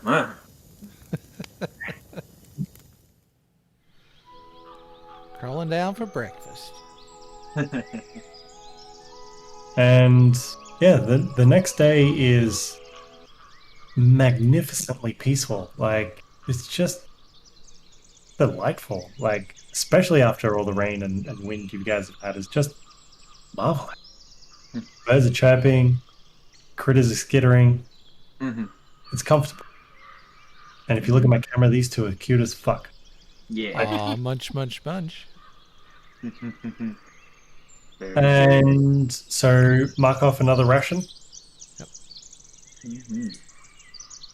Question. As a forest gnome, I'm able to speak with small or smaller beasts. Part of that, am I able to like hear or sense when they're around, or do I have to be in like direct conversation with them? Let's have a look at what this says. He says no. Through sounds and gestures, you can communicate simple ideas with small or smaller beasts. Forest gnomes love animals and often keep squirrels, badgers, rabbits, moles, woodpeckers, and other creatures as beloved pets. So you see me. It was a bird. You can communicate simple ideas, but it's not really like a nature sense or anything like that. Like, That's fine. yeah, it's primitive. You know, it's like you and Bobby. You have a mutual understanding, but like it doesn't go much further beyond pets and food. Damn it, Bobby. Yeah. Damn it, Bobby. Yeah, okay. And you guys get up and you pack down your tent, and you know it's only several more miles. And you get on the road and you make your way. In a way. Yeah. And it's about this time that you safely arrive in Redlock. Like and subscribe. Like and subscribe.